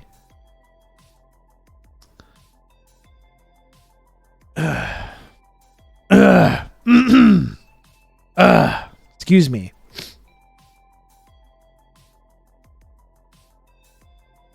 The starting lineup of pies, exactly. There's probably more that I'm not thinking of.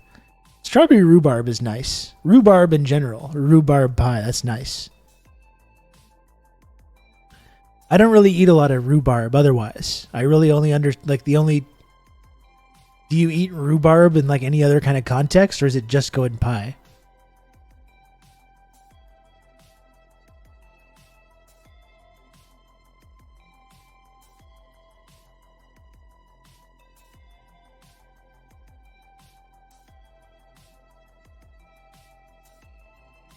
Here's a song. We got a couple songs here.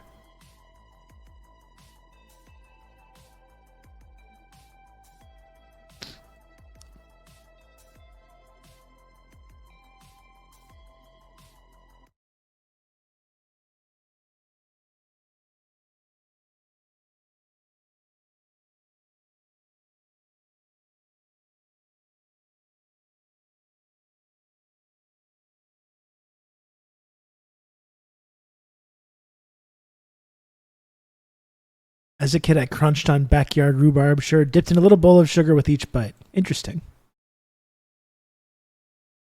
Very interesting.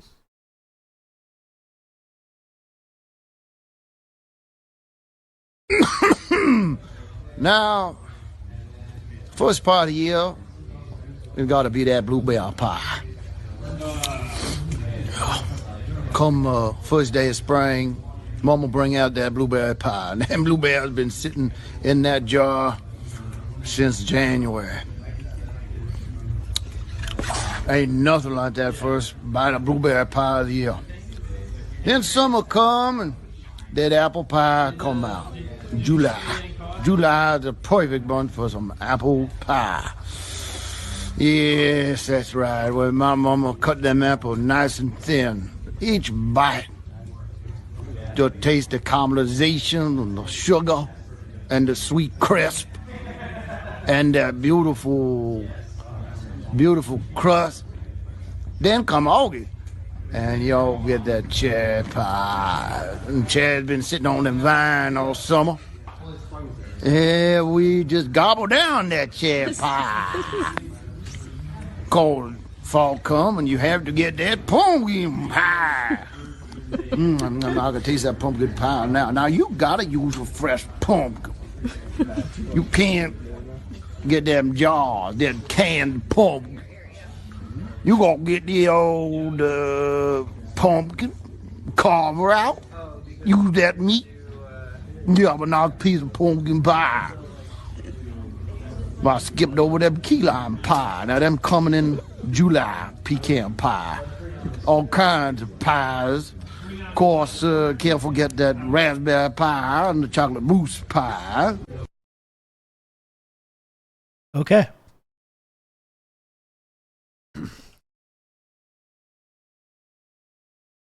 Alrighty.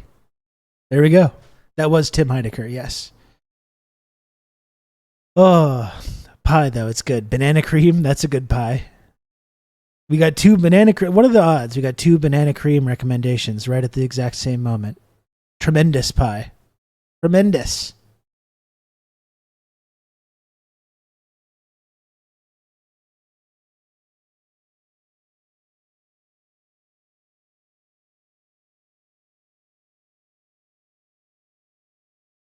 The pies are good. Some movies are good. What else is going on? I don't know. Pretty much just that, Sean.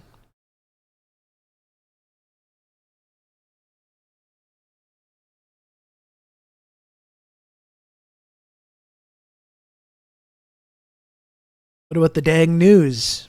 Yeah. Yeah. There's that as well. Shepherd's pie is very good as well, but it's savory. It's savory. Very enjoyable. Oh, don't start doing the wiggles, Kamradsky. Please. I've heard enough wiggles to last a lifetime.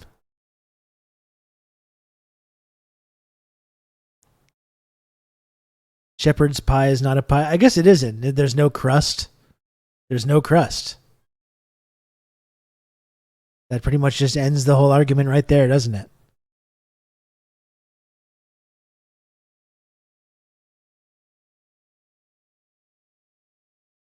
Back to pies, Barbara.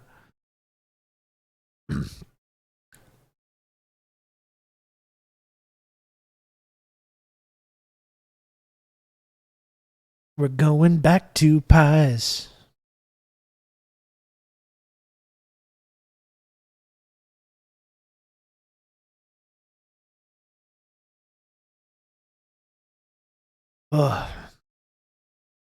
Before I move on and do the news, folks, just like to briefly remind you that if you can, please subscribe to TRRS.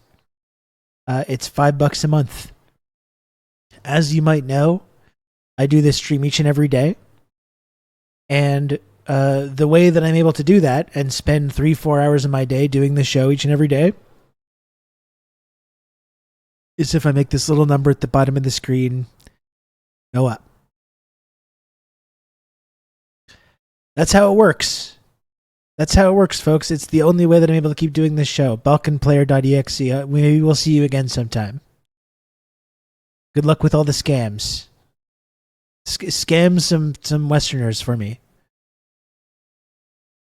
As you know, folks, I must make this little number at the bottom of the screen go up. So if you can, please do support this program by subscribing, gifting subs or bits, tips, Whatever it is, it's all very much appreciated, and it helps keep this show on the air each and every day.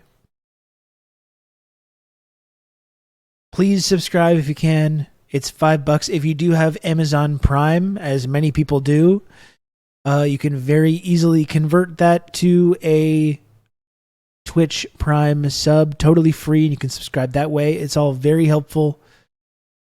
Please do subscribe to this program.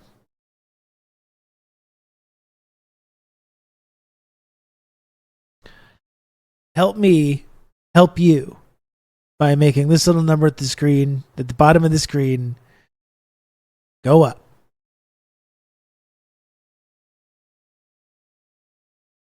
This is the only way that I can help you. I'm doing this for you.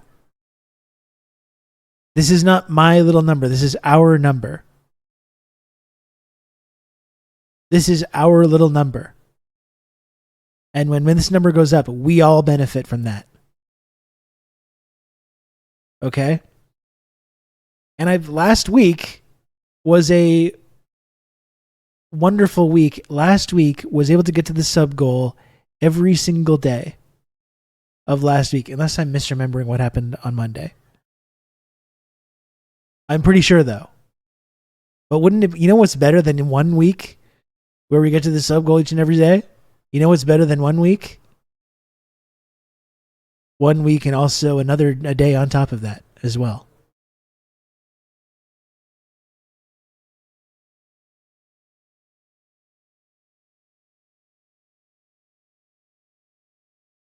A community where scammers can feel comfortable to just be themselves.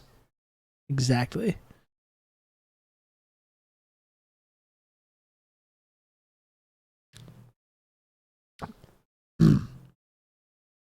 So if you can, please subscribe, folks. It was a good discussion so far. So far, the call to action is struggling a little bit. I'm going to keep with this for just another few minutes before we move on.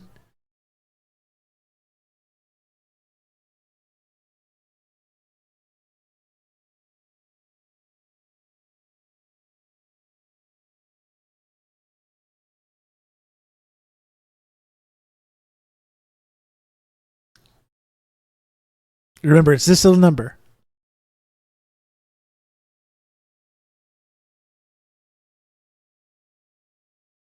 What do we think about this?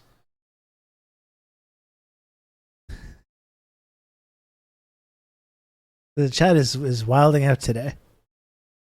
I'm just going to keep pointing to the number, and I imagine at some point it's going to go up a little bit. Eventually, if I just keep pointing at the number, something good will happen.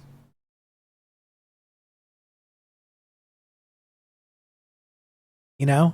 Sometimes I think it sets a bad example when I do a call to action and just nothing happens. You know? We don't want that.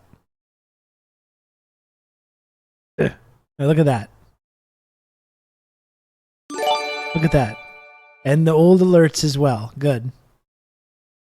Anon, thanks for the gifted sub, and thanks Riskinverse as well for gifting a sub. I really appreciate that.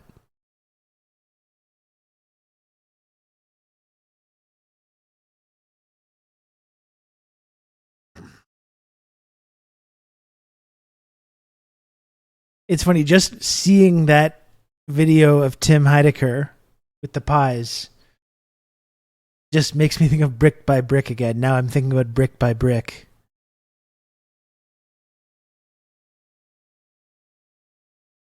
This movement is really something. It's synth and guitars and mid-tempo. Very loud, and I don't know what the message is supposed to be. When you look in the mirror, you know who you see. You just gotta be looking for someone like you. I'm working so hard to be right. A song for the working man.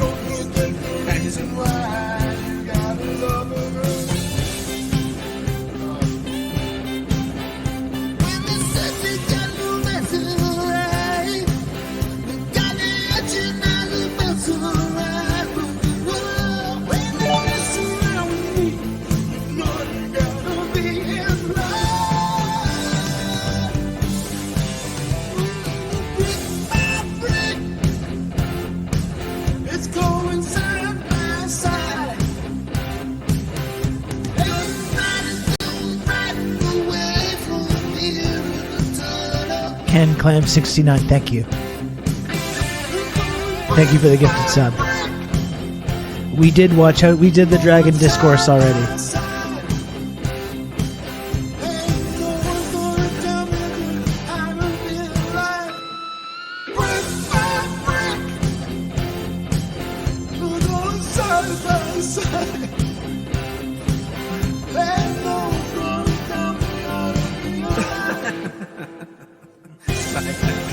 There's like an optimism. We're gonna do something. I like brick by brick.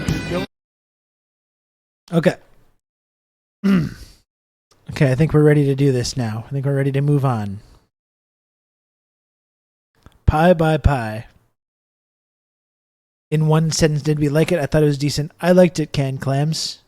I liked it. It's really just setting the table for the rest of the season, which looks like it's going to be a horrible, bloody, violent conflict in which there will be no real winners. So I think it did a really good job of just setting the table for that. So I'm looking forward to watching the rest of it.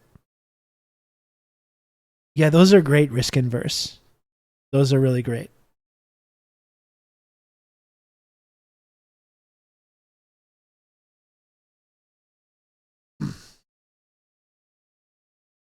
All right. What now? What are we doing now?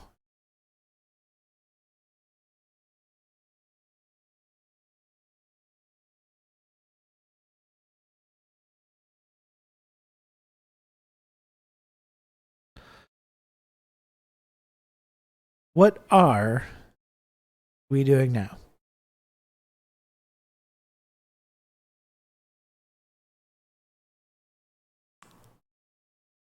We can talk a little bit about... Oh, okay. No, actually, I know exactly what I would like to watch, which is a conversation that they had on Electronic Intifada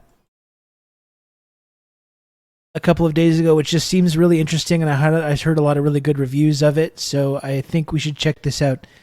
This interview with Sheer Heaver. Did people watch this? Sharing this post from Nora Barrows Friedman, who's my friend now. She's officially, canonically my friend now. How the Gaza genocide will lead to Israel's collapse. This is one of the really interesting questions about what's happening right now. Are we seeing the end? Is the end of the Zionist project in sight? It seemed quite far-fetched a year ago. It doesn't quite seem so far-fetched now. This seems like a society that's on the brink of killing itself. It's on the brink of committing suicide. They're giving into all these, all their darkest, most genocidal inclinations. It still seems pretty far-fetched to me. And maybe it is, Dude Zoot, but it seems less far-fetched than it did a year ago. And maybe we'll change our opinion when we watch this interview.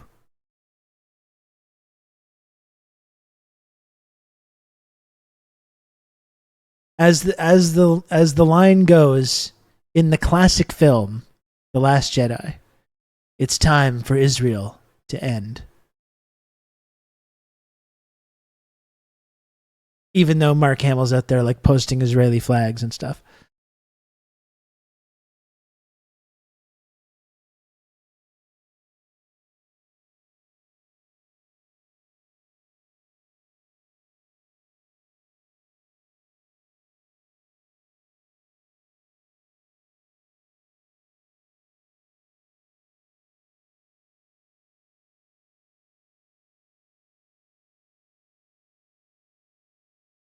I'm having a second mango Italian ice, and none of you can stop me. Jesus Christ, Husker. You're losing it. You're losing it, man.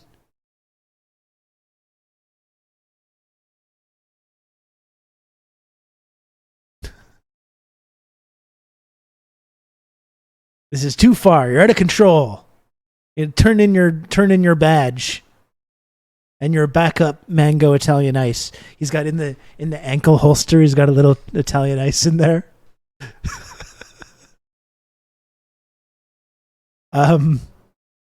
Okay, let's take a look at this. I think this is going to lead to some interesting discussion.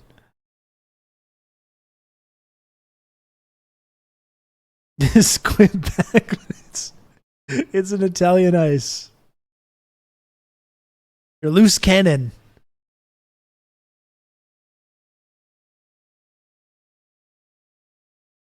Okay, so this was from last week. This is from 6 days ago, so it's not like it's super out of date or anything. And the latest update is that Israel is now like Netanyahu's disbanded the whole war cabinet. It's so chaotic. It's just being completely engulfed in this chaos. They seem to want to go further into Lebanon. They can't fight Hamas, and now they want to go further in. They want to invade Lebanon. Like, you know what I mean? Like they do feel like there's this death wish, and in a lot of like Western capitalist society, there's like an inherent death wish about it. You know, about our whole culture is fascinated with this idea. But it seems like it's become so much more manifest in Israel. This latent death wish.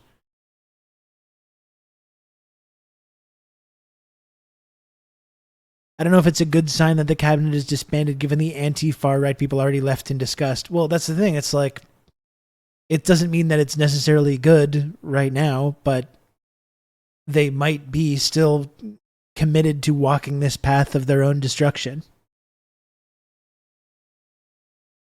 And it doesn't mean that that's going to be some kind of like easy or peaceful process. Obviously, it's not. Anyway, let's look at this. I think this is going to be fantastic. Let's watch this. Welcome back to the Electronic Intifada podcast. I'm Nora Barrows-Friedman with Ali Abonima. As we enter the 9th month of Israel's genocide in Gaza with no end in sight, we wanted to take a look at Israel's insistence of maintaining a war of attrition while its own economy is in shambles, as more and more Israelis leave abroad for good, and as its high-tech sector collapses. We're joined today by Shir Hever. Shir is a political economist and is the military embargo coordinator for the Palestinian Boycott, Divestment and Sanctions National Committee, the BNC. He is the author of The Privatization of Israeli Security and the Political Economy of Israel's Occupation, and comes to us today from Germany. Shir, welcome back to the Electronic Intifada podcast. Thanks for having me. It's good to be here again. Good to see Hi, you. Shir. It's really good to talk to you again. Shir, Palestinians in Gaza are victims of an ongoing genocide being perpetrated by Israel with broad support of the Israeli Jewish public. At the same time, there is a military war between the Israeli army and the resistance on the ground, which Israel appears to be losing. Israel's military doctrine has always been to fight short wars on the enemy's territory. This is because it was thought that Israel, as a small country, could not sustain long-term military mobilization. This has now been its longest mobilization and its longest war ever. And before we get into some of the details, although you're in Germany, give us your sense of how the Israeli public is faring right now. What are the main bases of support for this genocide and this war? And is the Israeli public able to cope with the effects of the war, both in terms of military casualties, as well as other psychological and social impacts? Well, you've gotten right into the heart of it. I don't think I can just answer all of this in one go, but let's try to break it down and attack it from different directions. I think that what we're seeing is, first of all, that this Israeli military doctrine is flown out the window. There's no doctrine right now. What we have is a collapse of Israeli society. It is a social collapse. It's also a psychological collapse. It has to do with the fact that Israelis have lost connection with reality. Even media that used to be more or less reliable, Haaretz newspaper has always been a Zionist venue, but it was sort of a liberal venue which insisted on showing different opinions. But they have been publishing fake news for the last 9 months. Absolutely. So Israelis, for example, think that South Africa didn't accuse Israel of genocide. because in order to know this very simple fact that anyone can find out in 1 minute, you need to read English. and Israelis, even those who do read English, they prefer not to.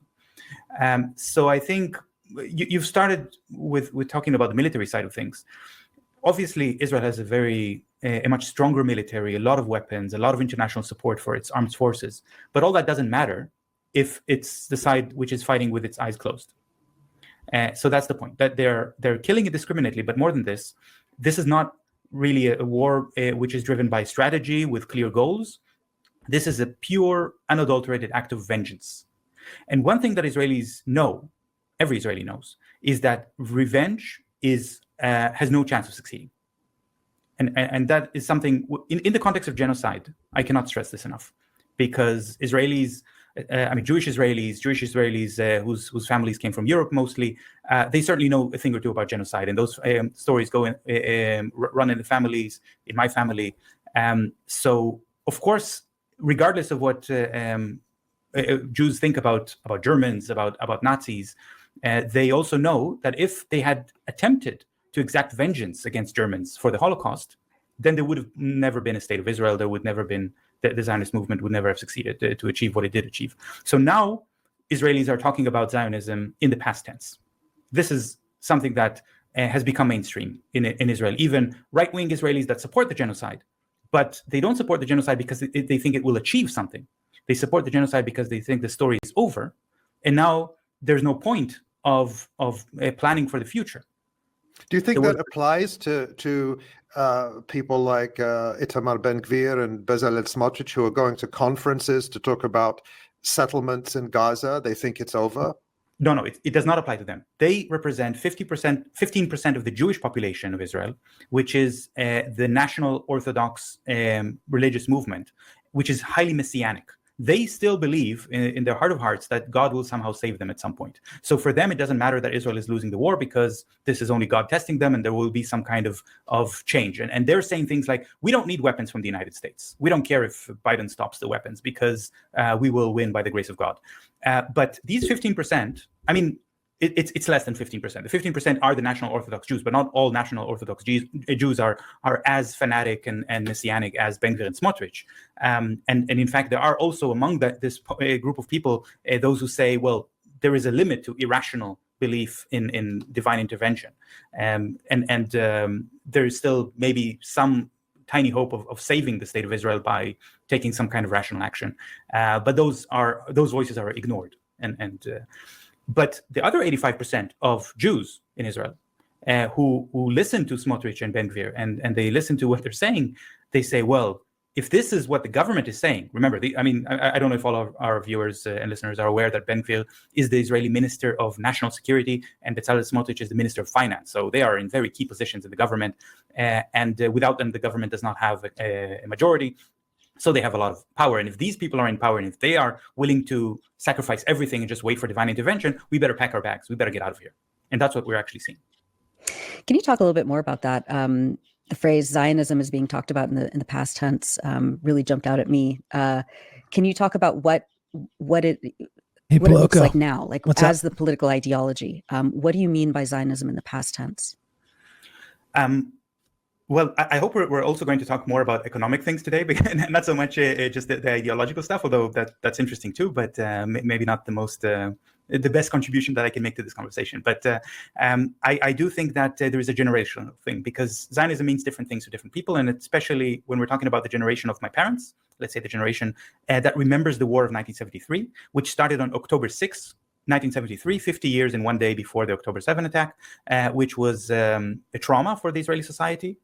And it created a crisis. About 3,000 Israelis were killed in that war. This is something that has shaped Israeli society very deeply. And their understanding of what Zionism means is that if you believe in a future, and if you think about the plans of how to recover from a crisis, then it is possible to salvage the settler colony, and to salvage the apartheid system, and to rebuild it even from a deep crisis. Now we are seeing the same people of that generation, which are saying, without a strategy and without a plan, there is not going to be any rebuilding of the settler colony. Then it's over. but they're not the generation which is calling the shots anymore. So most of these people are pensioners. And by the way, these are also the people that we see in demonstrations. So when Western media likes to say, look at the vibrant democratic forces in Israel which are opposing Netanyahu and going to demonstrations, these are people in their mid-70s. The younger generation, this is a third generation of settler colonists, which have been raised to believe that they have all these privileges because they were destined to have them, and they don't have to fight for them anymore. And this is just something that they're entitled to. And that mindset is completely incompatible with the crisis. Netanyahu has always capitulated on that kind of, on this generational thinking by saying, why should we make sacrifices? Why should we pay high taxes or tighten the belt in times of crisis? We should just take whatever we can. We should just get whatever we want. And this also means that now the soldiers are acting without any discipline. Soldiers are just running amok. But also that nobody believes that the government has any plan. And that certainly contributes to the sense of despair. Shir, we're going to shift now to the economic front, which is your expertise, but your insights are so fascinating. So I want to just put one more thing to you. It seems to me that when you talk about that spirit of sacrifice, you know, for Palestinians, of course, every Israeli leader from the beginning of Zionism is a war criminal by the virtue of the acts they've committed. So whether you take a Ben Gurion or a Yitzhak Rabin or Shimon Peres, these were the founding generation of Israel, the prime ministers. Even if we say these were war criminals and committed ethnic cleansing, had genocidal intent towards the Palestinians, you can say, I mean, even take a monster like Ariel Sharon, who perpetrated the invasion of Lebanon in 1982, the Sabra and Shatila massacres. Do you think it's true to say that that generation were committed to something bigger than themselves in a way that the current generation are not? I mean, they had a spirit that created this state. Is that a distinction that's worth making? And is it significant in terms of the future of this entity? Yeah, well, first of all, it's not just Palestinians that consider these people to be war criminals. They are war criminals. This is a fact. They have committed war crimes. But I do agree with you that there is a difference between the Ben Gurions, Sharons, Rabins, Pereses of the past and the Ben Gvirs and Smotriches or Gallant of the present, because those of the past, they perpetrated the Nakba, ethnic cleansing. They hoped that this would be a sustainable ethnic cleansing. I'm sure you know the famous quote by Ben Gurion about the old will die and the young will forget. Which is not realistic, but it was a plan, at least. It was a hope for him and for his generation, and also for the generation of Rabin, who orchestrated the whole Oslo agreements as a way to create a sustainable, ongoing occupation and apartheid system with the facade of a Jewish majority in part of the country, while the other part is indirectly controlled rather than directly controlled. This was a complex strategy, a multi-layered strategy. That is the difference, because they understood there need to be some compromises. And therefore, they also shied away from committing genocide. And you're saying genocidal intent, of course. There's a famous quote by Yitzhak Rabin where he said that he wished the Gaza Strip would sink into the sea. So his dreams were genocidal dreams. But he had the military power to kill thousands or tens of thousands of Palestinians if he wanted to. But he also understood that any country that commits genocide, or any state that commits genocide, collapses. There, in fact, in recent history, this is such an interesting point. Genocides of North America or Australia, but in modern times, starting from the middle of the 20th century with the Nazi regime, every regime that committed genocide came to an end very, very shortly afterwards. Very shortly afterwards. So there is no Hutu regime in Rwanda anymore. The Milosevic regime in Serbia has come to an end, and this is something that Israelis know, of course. So they are death cults. This is what I was talking about with this like death drive. This fucked up death drive that I think we can see that present in our own society, in our own cultures. But it seems like Israel is really fulfilling that. It's becoming this self-fulfilling prophecy. Psychopathy on a social scale. For sure. About what kind of war crimes they can get away with in a sustainable way. And once the red line has been crossed, there's no going back from it. Well, let's talk a little bit about what that collapse looks like right now. You are, a researcher in the political economy of Israel. As someone who reads Hebrew language business sections of the newspaper, what metric are you using to assess the viability of Israel's internal economic structure? Paint us a picture of what the state looks like right now. Right.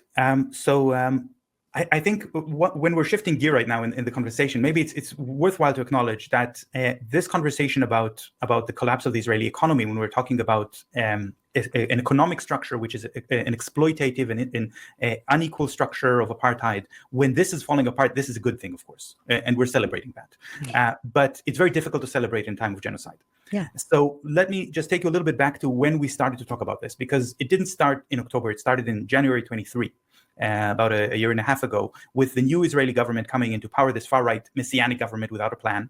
And already at that moment, a lot of Israelis realized that the economic collapse is imminent and unavoidable, with a government that is not willing to make any compromises, strategies, plans for the futures, Ben Gvir and Smotrich hoping for divine intervention. So at that moment, the BDS movement came up with the slogan, from startup nation to shutdown nation. And we started to list facts, numbers, to show what's happening to the Israeli debt, what's happening to the international investment in the Israeli high-tech sector and in other sectors as well, what is happening to young, educated Israelis who are leaving the country. There's a famous picture of Israelis lining up through a very, very long street. It was a line of almost a kilometer long, lining up to the Ministry of the Interior because they were trying to get their passports so they can leave the country. That's a picture that is from March. Of 23. Right? How do we bring about the collapse of our own genocidal societies, which have propped up apartheid, South Africa, Israeli genocide, Indonesian politicide, and genocide, etc.? I mean, that's the ultimate contradiction, right? Matron's militia. Then there is no easy answer. It's like with Israel, I think we see a society that's kind of committing slow motion suicide, and I think you see elements of that though in America. You see the United States, following that same path a little bit, but it's like Israel is this microcosm where they're really just fully giving in to all these kind of tendencies, whereas America is this kind of more ongoing slow motion collapse. Like it feels like the collapse of Israel, even if it might still be unlikely, is something that could happen within the next few years, whereas like the American empire is going to be probably in this perpetual state of collapse for possibly decades, But I feel like in Israel, you're seeing this process being like expedited. And it's like the more that they give into these very just like genocidal and cynical sort of like inclinations that they have, the more they're hastening the end of their whole project. And America is not quite at the same level of desperation yet. But I feel like that is something that is still ongoing. But like people are pointing out too, as much as we can and should celebrate these genocidal societies being on the verge of collapse, the question is who gets taken with it. Like, and we're seeing America keeps getting a standing 8 count for sure. Yeah. And we can and should talk about it and celebrate it, but that's the scary part is, who gets taken with it on the way out. And we're seeing how the reality of that for Palestinians in the last 8 months. And it's not pretty, or it's not fun, or it's not enjoyable to watch, certainly. And with the collapse of the American empire could very well result in, World War III. And in fact, I feel like that's like kind of an inevitability. I think ultimately there's like, that's just the inevitability that we're kind of facing. But yeah, I think that's the question. Then there are things we can do to hasten that, but I mean, it's these are very, very powerful and entrenched forces that are not going to go quietly or easily.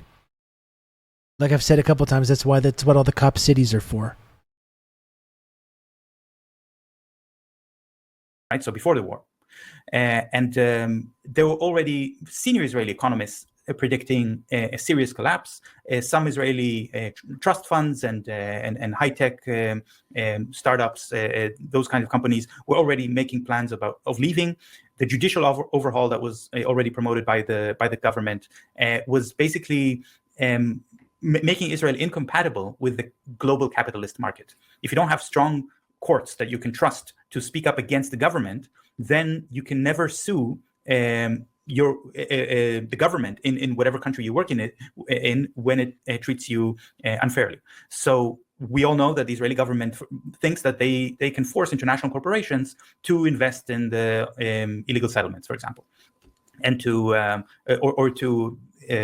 open branches in illegal settlements, things like that. So when an international corporation like Carrefour, for example, thought, let's open some branches in Israel because the government is going to give us heavy subsidies, but we don't want to open in the West Bank settlements because then it would give us some legal problems. But the Israeli government says, well, we're going to make them. So you have to count on the courts on the Israeli courts to defend you. A judicial overhaul means you cannot count on the courts because they're handpicked by the government, and they're going to be the same settlers who are sitting in the government who are going to be the judges in the case. So Emmanuel Todd makes a good point that we're already in World War III. I completely get that analysis, you know?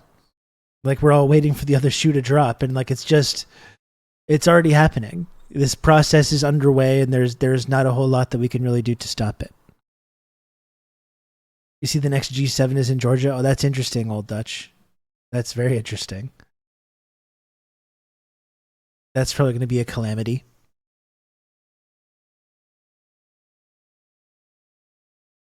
don't make an investment in a country it is a little that on doesn't the follow nose.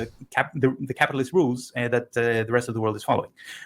So that was already the case. That was already World War I never ended. I mean, that's an were- interesting way of phrasing it. I think you can make the case that World War II never really ended, or World War III began with the bombing of Hiroshima and Nagasaki, and it's been kind of ongoing this whole time. And it's just had different fronts and different proxy wars in Korea and Vietnam and in Central and South America, Nicaragua, El Salvador, there's been these different flashpoints all around the world. But ultimately it's just it has never really started, or it never really ended, the previous one.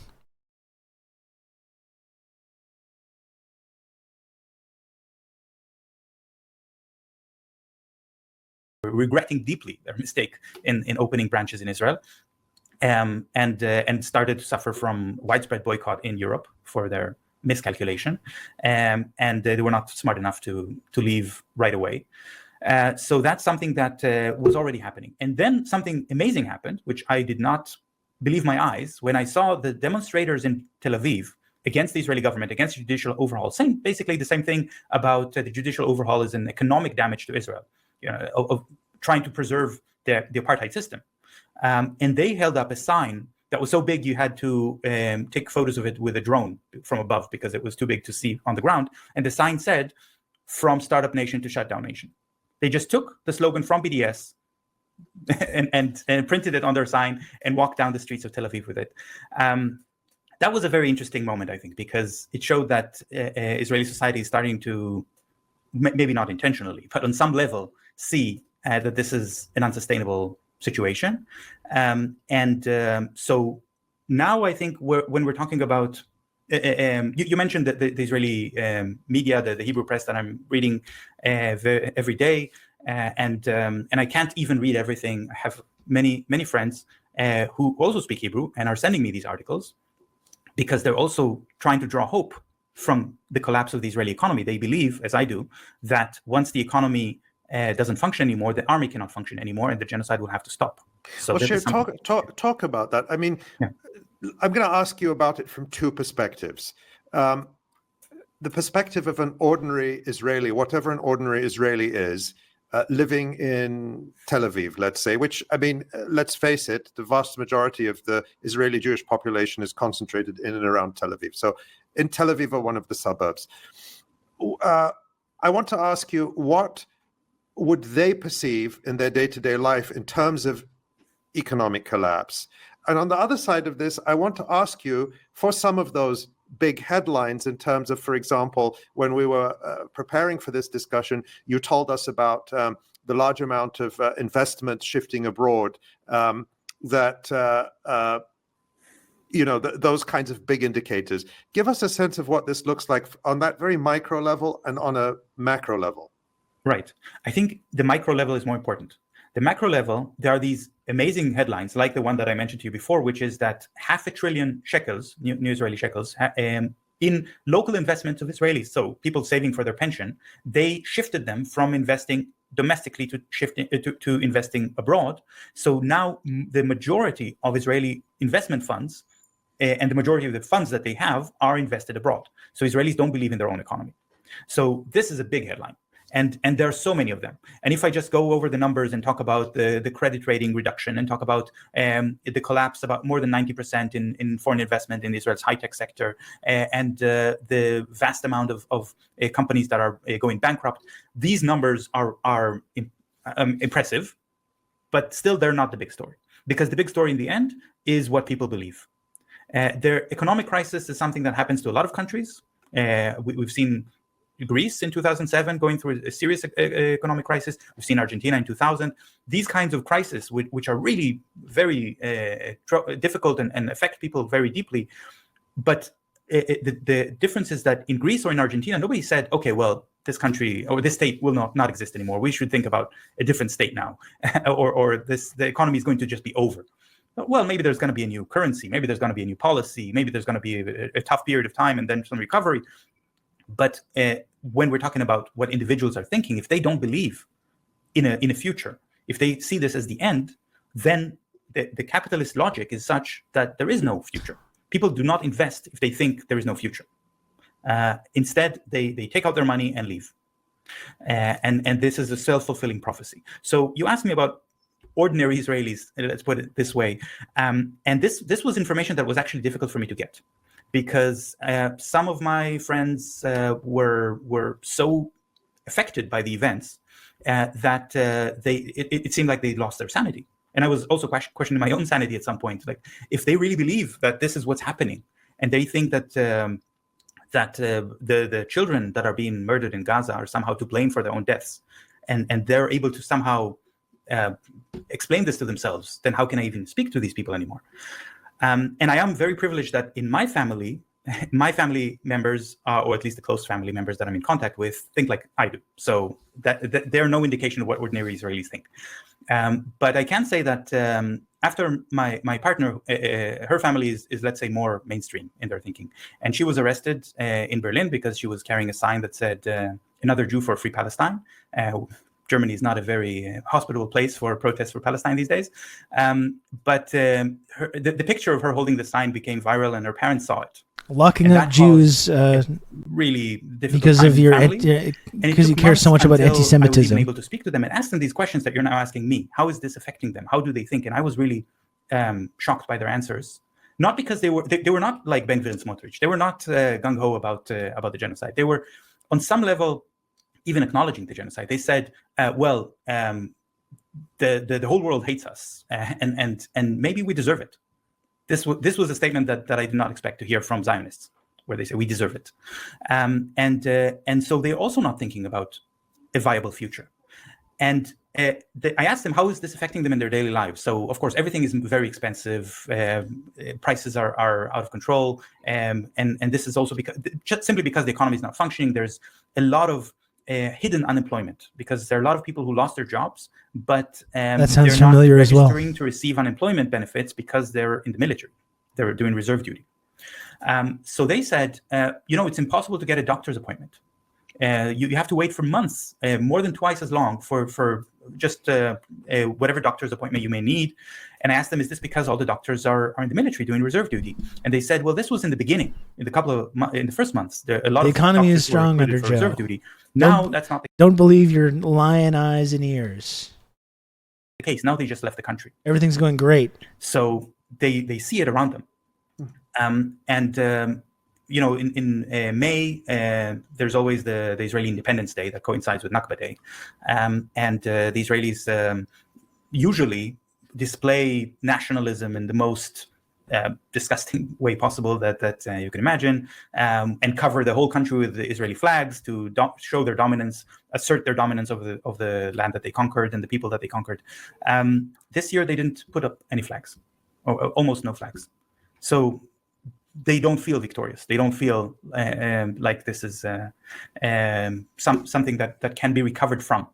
And so I think more interesting than the fact that you have these numbers, collapse in investment and people taking out their money and leaving the country in droves. More interesting is the editorial in Haaretz newspaper on Israeli Independence Day, which said, will Israel even get to celebrate any more Independence Days in the future? And this is very interesting because the Hebrew version of the editorial was different than the English version. In the English version, they took it back a notch and they said, will Israel celebrate any more Independence Days only if we get rid of Netanyahu, as if that matters. Yeah, but to try to give some hope to their and like 500,000 Israelis so far have left. Yeah, I mean, they're abandoning it in droves, which just shows the whole bullshit about their ties to the land and all this stuff. As soon as things get hard, it's like, oh, I'm going to go back to wherever, I'm going to go back to where I came from. Which the people that are indigenous to that land don't have that fucking option. English readers, but in Hebrew they didn't qualify it. They just said, and they quoted Netanyahu himself. This is a quote from 2017. When I heard Netanyahu say this in 2017, he said it was Hanukkah celebrations in 2017 in the winter, where Hanukkah is all about this mythological story about the Hasmonai kingdom. And Netanyahu said, the Hasmonai kingdom was a Jewish state in a way, which lasted 80 years, and we should last more than 80 years. But when I saw this, and everyone who saw this knows that Netanyahu never tells the truth. The clock's ticking. He never says what he believes. If he thinks Israel will last more than 80 years, he wouldn't say that.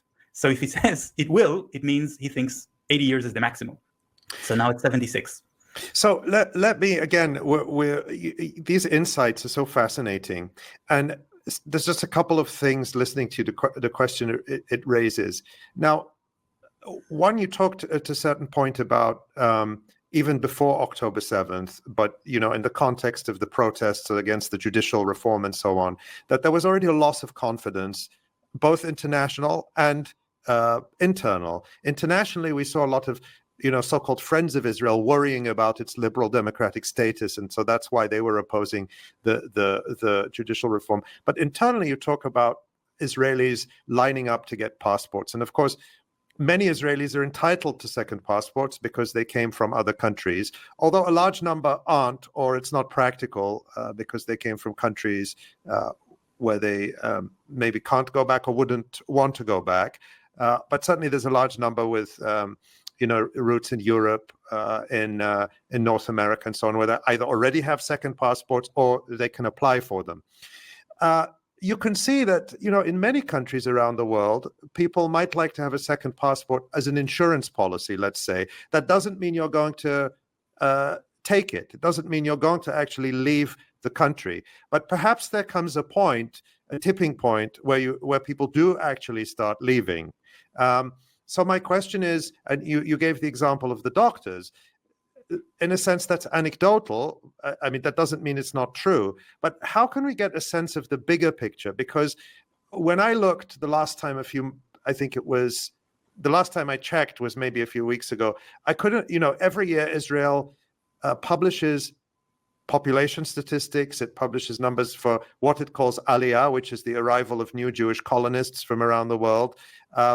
I believe they publish, or maybe they don't, but people can read it into the statistics, the number of Israeli Jews who leave the country and don't return. And as I say, the last time I checked, the numbers I found were from July of 2023, so prior to October 7th. What are the indicators or the evidence that you've been able to see about whether this sort of loss of confidence is actually turning into some kind of exodus? And if so, among what sectors of the Israeli population? Let me quickly just start by mentioning what you said about the internal criticism and the foreign criticism or worry about the Israeli economy. In fact, there is unfortunately a kind of conspiracy of silence between the big financial newspapers in the world, which are anyway very right-wing, almost by nature, the Financial Times, the Wall Street Journal, which simply refuse to report about the collapse of the Israeli economy and the high-tech sector when it happened before October 7.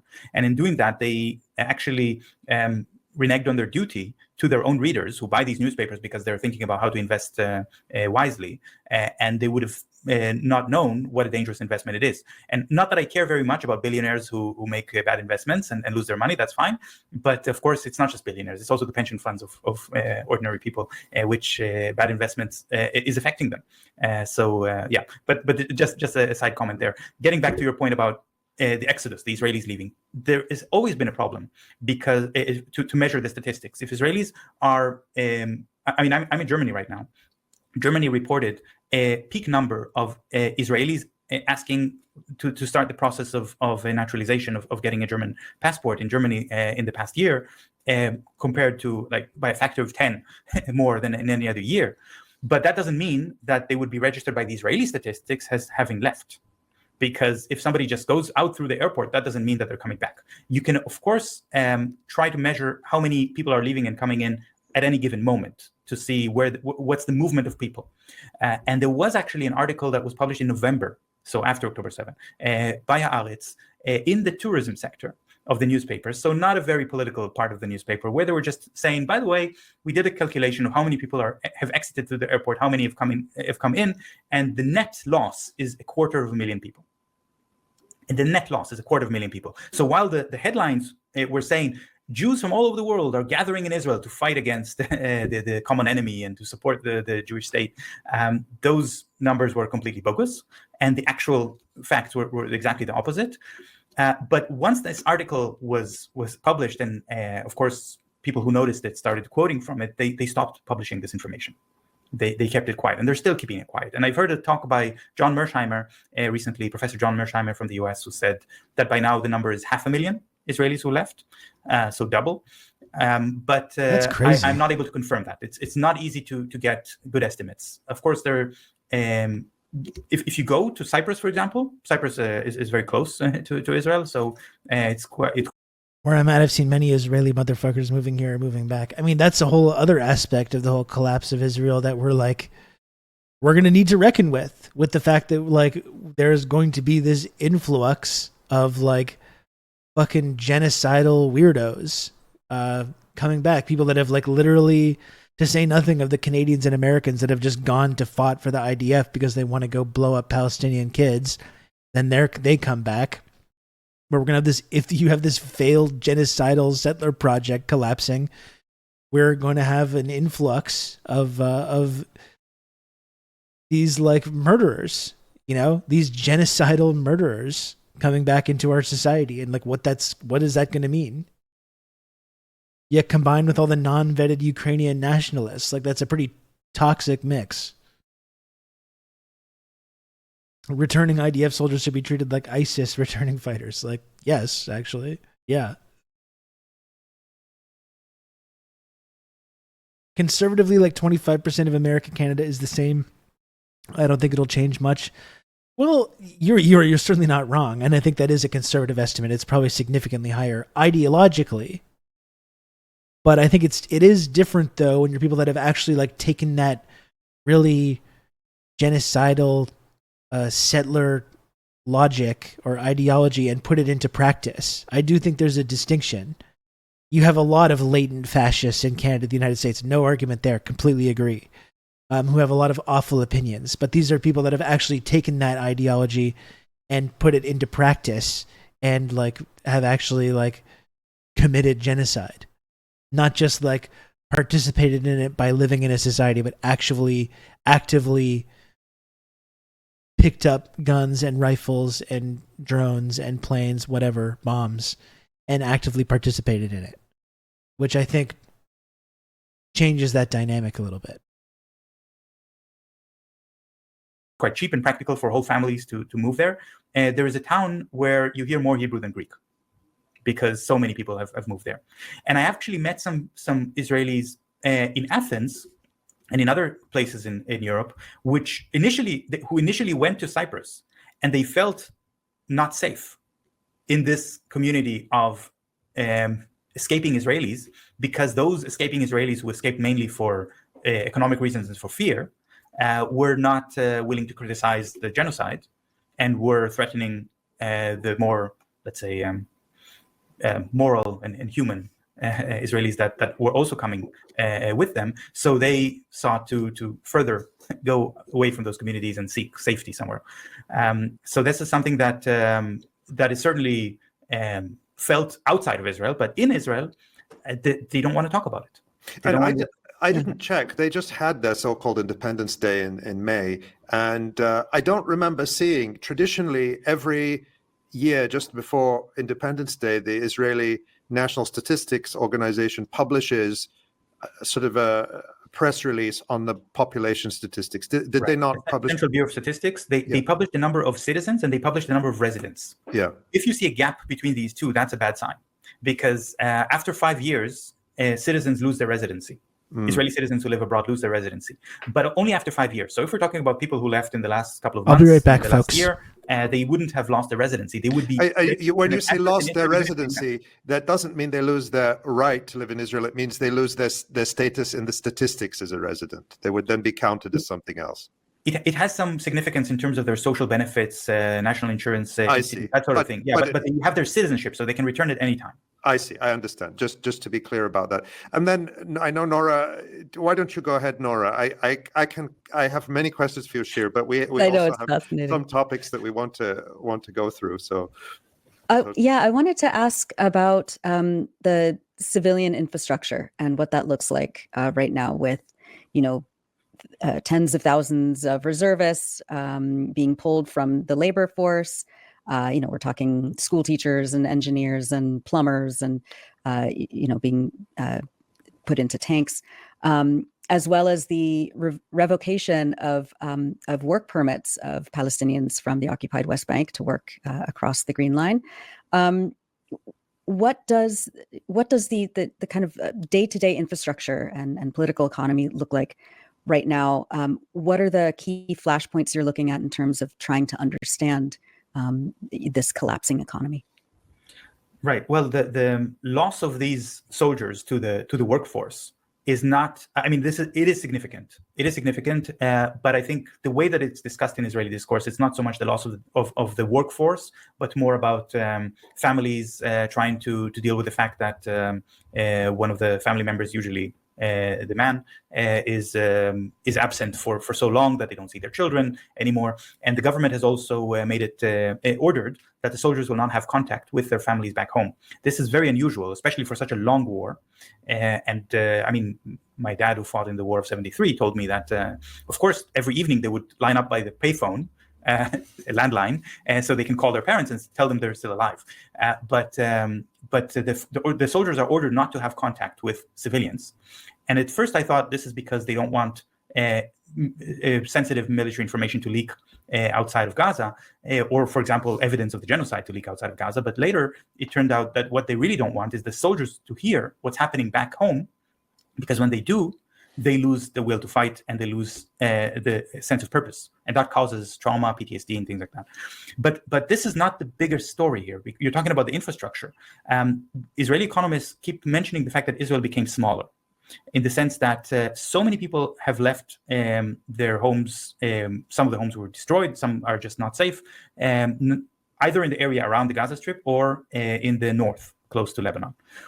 So the number of people who have evacuated from these areas is more than double the number of soldiers that were recruited for the military. So that's the bigger number there. And that means people who have moved away from the jobs as well. They don't have a place to stay. So the government is housing them in hotels, because the tourism industry is anyway completely dead. And so the hotels are just standing there. So now the hotels are full of families that certainly the hotels were not designed as long-term residence areas. This is a big strain on people. Another reason that families are just planning how to leave if they can, if they have an extra passport, or if they can find a job somewhere or studies or whatever, they would just leave. And so this is a very heavy strain on the infrastructure.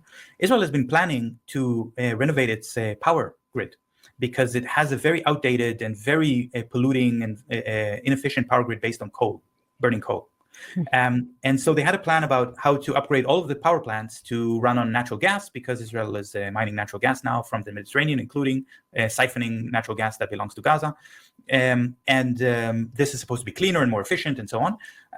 But in order to upgrade the power plants, they need cement and steel and other materials that they are supposed to import from Turkey. Turkey is saying these materials are dual-use items.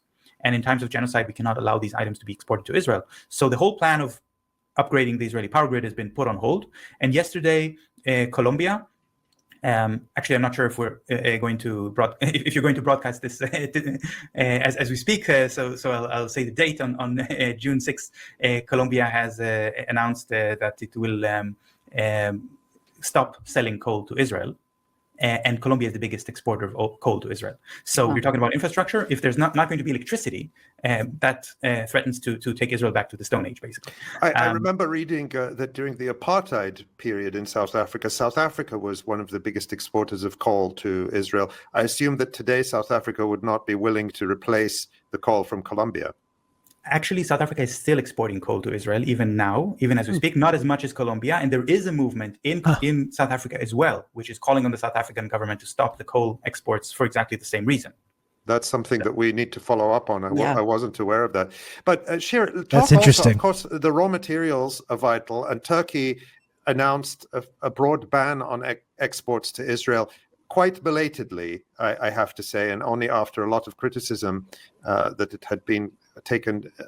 It is kind of scandalous. Sufficient action in the face of this genocide, or at least not action commensurate with the rhetoric of its leaders. I mean, Turkey regularly refers to Netanyahu as the new Hitler. Well, why are you trading with Hitler then? I mean, it doesn't make sense. But certainly now they have ramped up in a way that is very significant, to the point where we saw Israel Katz, the foreign minister of Israel, launching just an extreme public tirade against Turkey that I think was a real indicator of how significant it was. But on the other side, so raw materials, consumer goods, Turkey is a massive producer of consumer goods that you find, for example, stores in Jordan are full of Turkish consumer goods. I assume there's a similar situation in Israel, because they're high quality and they're much cheaper than their European or American or other equivalents. So that will probably contribute to inflation in Israel. Not only do you have fewer consumer goods coming in, but the ones which are coming in will now be more expensive. We also want to ask you about the impact of the Yemeni anti-genocide intervention in a moment. But before we get to that, I want to ask you about the labor situation, because talk about the role of Palestinian labor in the Israeli economy, because I think that is often underestimated by a lot of people. And what's the status of that now? Are Palestinian workers still in the Israeli economy to the same extent? And if not, what can Israel do about it? Yeah, Nora, you asked this before, and I didn't get around to answering it. Yeah, absolutely, this is a very important point. Of course, when you say Palestinians in the Israeli economy, let's be clear: there are 48 Palestinians who have Israeli citizenship, and they're of course part of this economy, and are also facing the same inflation and the consumer goods and everything. Just in addition to the violence and the racism that are out of control. And the fact that Ben Gvir replaced large sections of the police with his own militia, settler militia, which he's arming, and of course, so Palestinians don't feel safe, and this is something that, of course, also affects their ability to move freely and to work and to earn a living. But Palestinians in the West Bank, which require a permit and have to go through harrowing experiences in the checkpoints every day, nevertheless, we have to acknowledge the fact that a lot of families depend on that income. And as difficult as it is, the fact that Israel simply stopped all of these permits is a very serious blow to a lot of families who are not able to feed themselves in the West Bank. And this is a serious crisis as well. But in terms of what the Israelis are feeling from this, so a lot of economists are saying, if you don't bring in these Palestinian workers from the West Bank, the construction sector in Israel is grounds to a halt. And Israel has a long-term crisis in housing prices that is ongoing for a very long time and has a lot of factors, of course, which are related to our topic in many ways, because of the Jewish National Fund buying the lands to save them from non-Jews and things like that increases the price of the land and the houses and so on. But let's also remember the fact that Tel Aviv, for example, the biggest city in Israel, about a third of the houses in Tel Aviv were built by Palestinians. I mean, this is a settler colony that was built by Palestinian labor.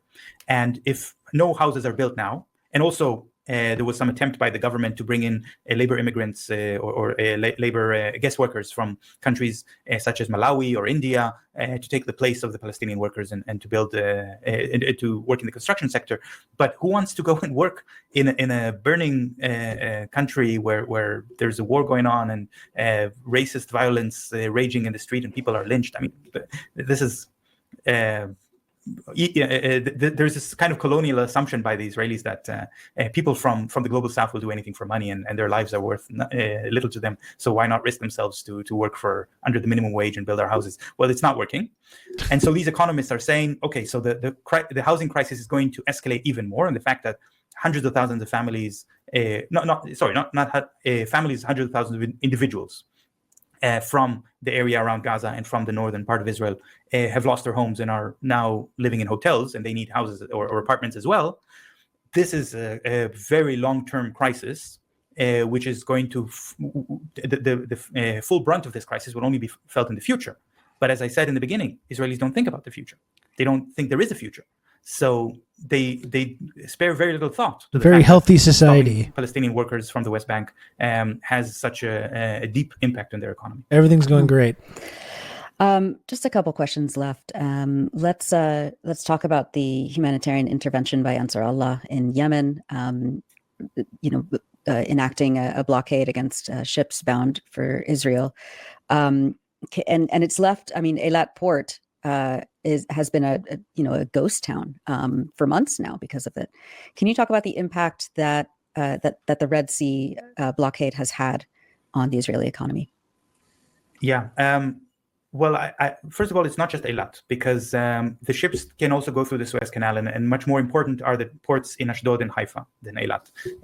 So those ports are also not functioning. And we saw two of the world's biggest shipping companies, one is the Danish Maersk and the other one is the German Hapag-Lloyd, basically saying, okay, we're going to go through around all of Africa in order to keep making the rounds, not just to Israel, but to all the other ports that they are supplying, even though all they need to do is basically say, we're not going to make a stop in Israel, and then they can pass through the Red Sea unharmed. That cost billions to these two shipping companies, while the two biggest Chinese shipping companies are simply saying, we're going to skip the ports in Israel and they can just go through. So this shows how geopolitics on a global level is shifting. And Gaza is really the center of the world now, as hard as it is to believe, but this is the reality that we're seeing. Israelis don't really want to address that point and talk about it. So there's very little research done about this. I've seen some reports, for example, that they're saying some things are impossible to get anymore. Some products are just because of the Red Sea blockade. But more interestingly, I think, is the way that Israelis try to address this issue by using humor. It's very silly humor, but it's they create fake characters for Houthis who are and make comedy sketches about that as a way of dealing with this. But the whole point of these sketches is to say they don't know anything about Houthis. They don't know anything about the situation, the reasons. They cannot say that the reason that the Houthis are blockading the Red Sea has to do with the genocide, because they cannot recognize the genocide. So the whole joke, which is not very funny, turns out to be just people saying the word Houthi, which may sound funny to them, or blurting out stereotypes. Classic Israeli humor. And that's it. So it's another example of yeah, again, Bat, we talked about that a few minutes ago. It's definitely an alarming prospect. Fighting a war with their eyes closed. And if Israelis are not addressing it and not thinking about what is the motivation, what can be done about it, then of course there's no hope for any meaningful response by the Israeli side, and that brings us again and again to the same conclusion, that there is no future. I mean, I've seen the Israeli comedy sketches, and they're some of the most racist shit I've ever seen. I mean, there's no greater example of the discrepancy between like how Israel presents itself as like the only sort of legitimate expression of like Jewish values and Jewish culture. And you look at like the legacy of like Jewish comedy writing versus the legacy of Israeli comedy. And it's just like, what? This is just the absolute worst shit that I've ever seen. It's embarrassingly bad and unfunny. And you have this extraordinary diaspora that has produced some of the greatest comedy, in the modern history. And then you have the actual Israeli comedy, which is just the lowest common denominator, mocking racism garbage.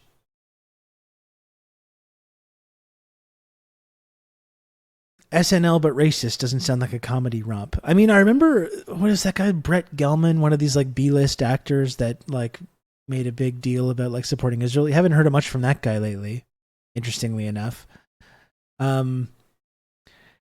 You see, though, that like there's this contradiction or this tension between how Israel is presented in the West as being this like bastion of like LGBTQIA plus rights, and that's how it gets held up as being it's this progressive, tolerant society. And then anytime they want to like mock supporters of Palestine, they're like these blue-haired like they thems. And like that's who gets held up as like the typical Western Palestine supporter. They're like, look how gay they are. But like, wait, I thought this was like the progressive, tolerant, pro-gay rights society that you're always bragging about. Oh, if you're gay in Palestine, you get thrown off a building, which is not even true, which is not even remotely accurate.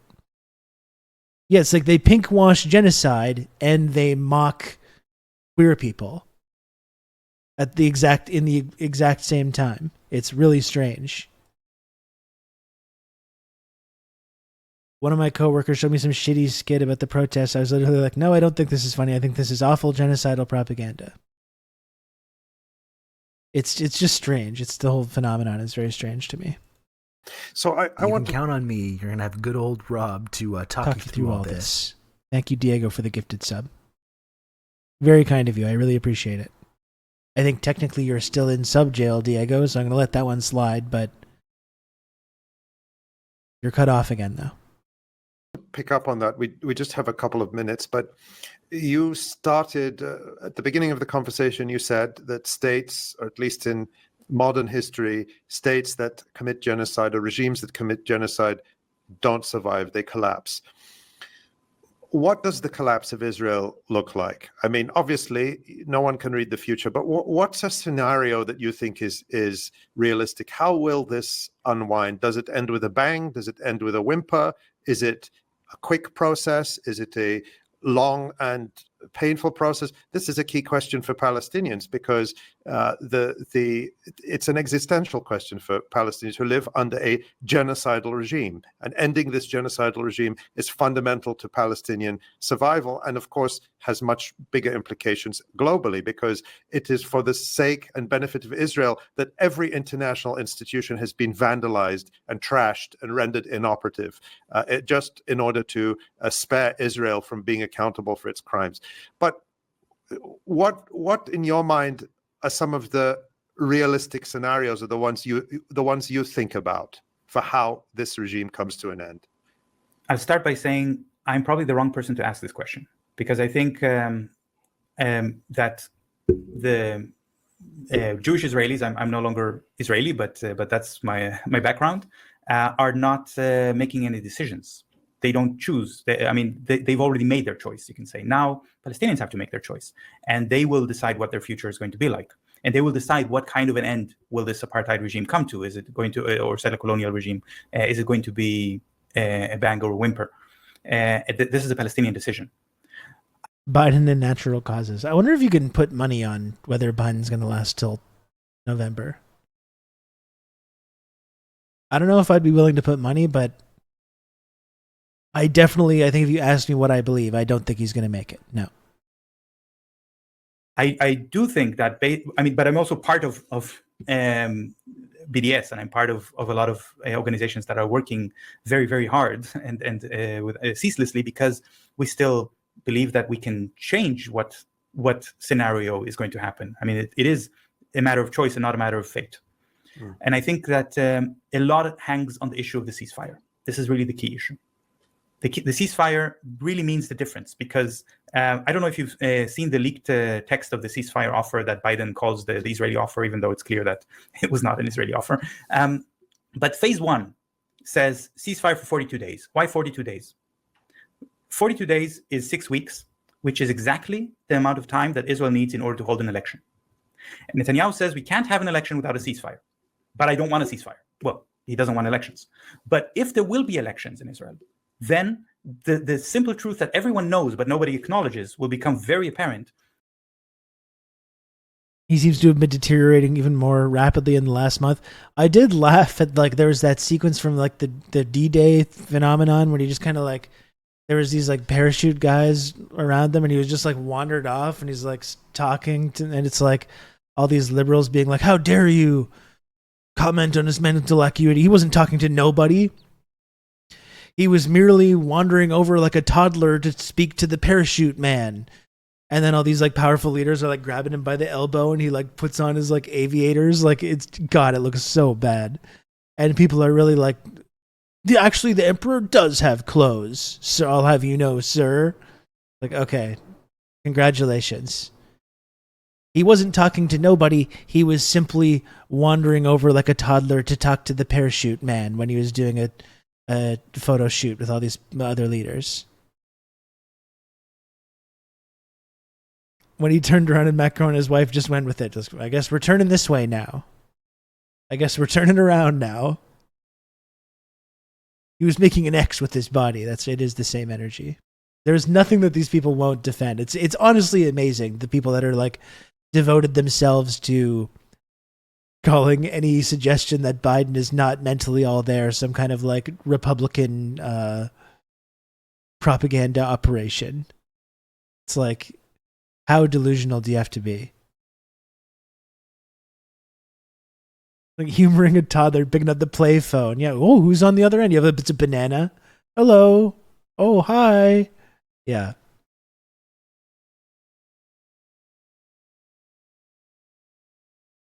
Some people Biden's age are still very capable, like Bernie Sanders, who may be even older. Yeah, I think he is. But people forget Biden had a stroke aneurysm in the 80s that significantly impacts cognitive function. I didn't recall that. But the thing is, Vfro, like even Biden, like even look at Biden talking in 2016, and like he's still like old, but he's super coherent, energetic. Like it's night and day. It's night and day difference just between 2016 Biden and Biden today. To say nothing of the 80s, when he was a very capable speaker and charismatic and eloquent and energetic. But even just a few years ago, he was way, way, way more with it. When he turns around and puts on his sunglasses, it really seems like he has no idea where he is. No, totally. It's totally like a toddler thing. Oh, I'm going to put on my big boy sunglasses now. You know? Or like that whole thing from Juneteenth when he's just like,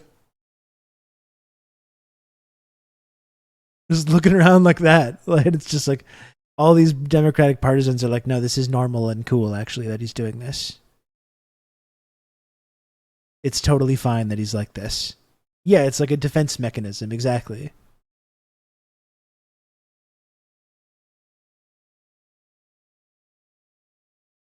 He was stealing other people's speeches in the 80s, but he was at least reciting them capably, his stolen speeches. Yeah, he took a hit of Kamala's Benjamin. That nothing changed. There is no leadership. There is no direction. There is no majority among the Zionist factions that can form a government. An election where the Zionist factions have a structural majority because it's an apartheid system will not create a solution. It will only expose that there is no solution, and the only alternative is a democratic alternative. You look like a baby hearing music for the first time. Means democracy. That's how I see it, and that's the hope. That, I mean, equal rights. You wrote a book about this, Ali. So same with me, Barfcast. But this is don't feel too much sympathy for the guy on the ceasefire. And without a ceasefire, the other alternative, the other scenario, the one that I'm dreading, is a scenario where, because of the elections in the United States and a very likely Trump presidency, the military financing from the U.S. to Israel will simply stop. The US supports Israel in the same way that it supported South Vietnam or the Karzai regime in Afghanistan. There comes a moment in which the US says, let them fall.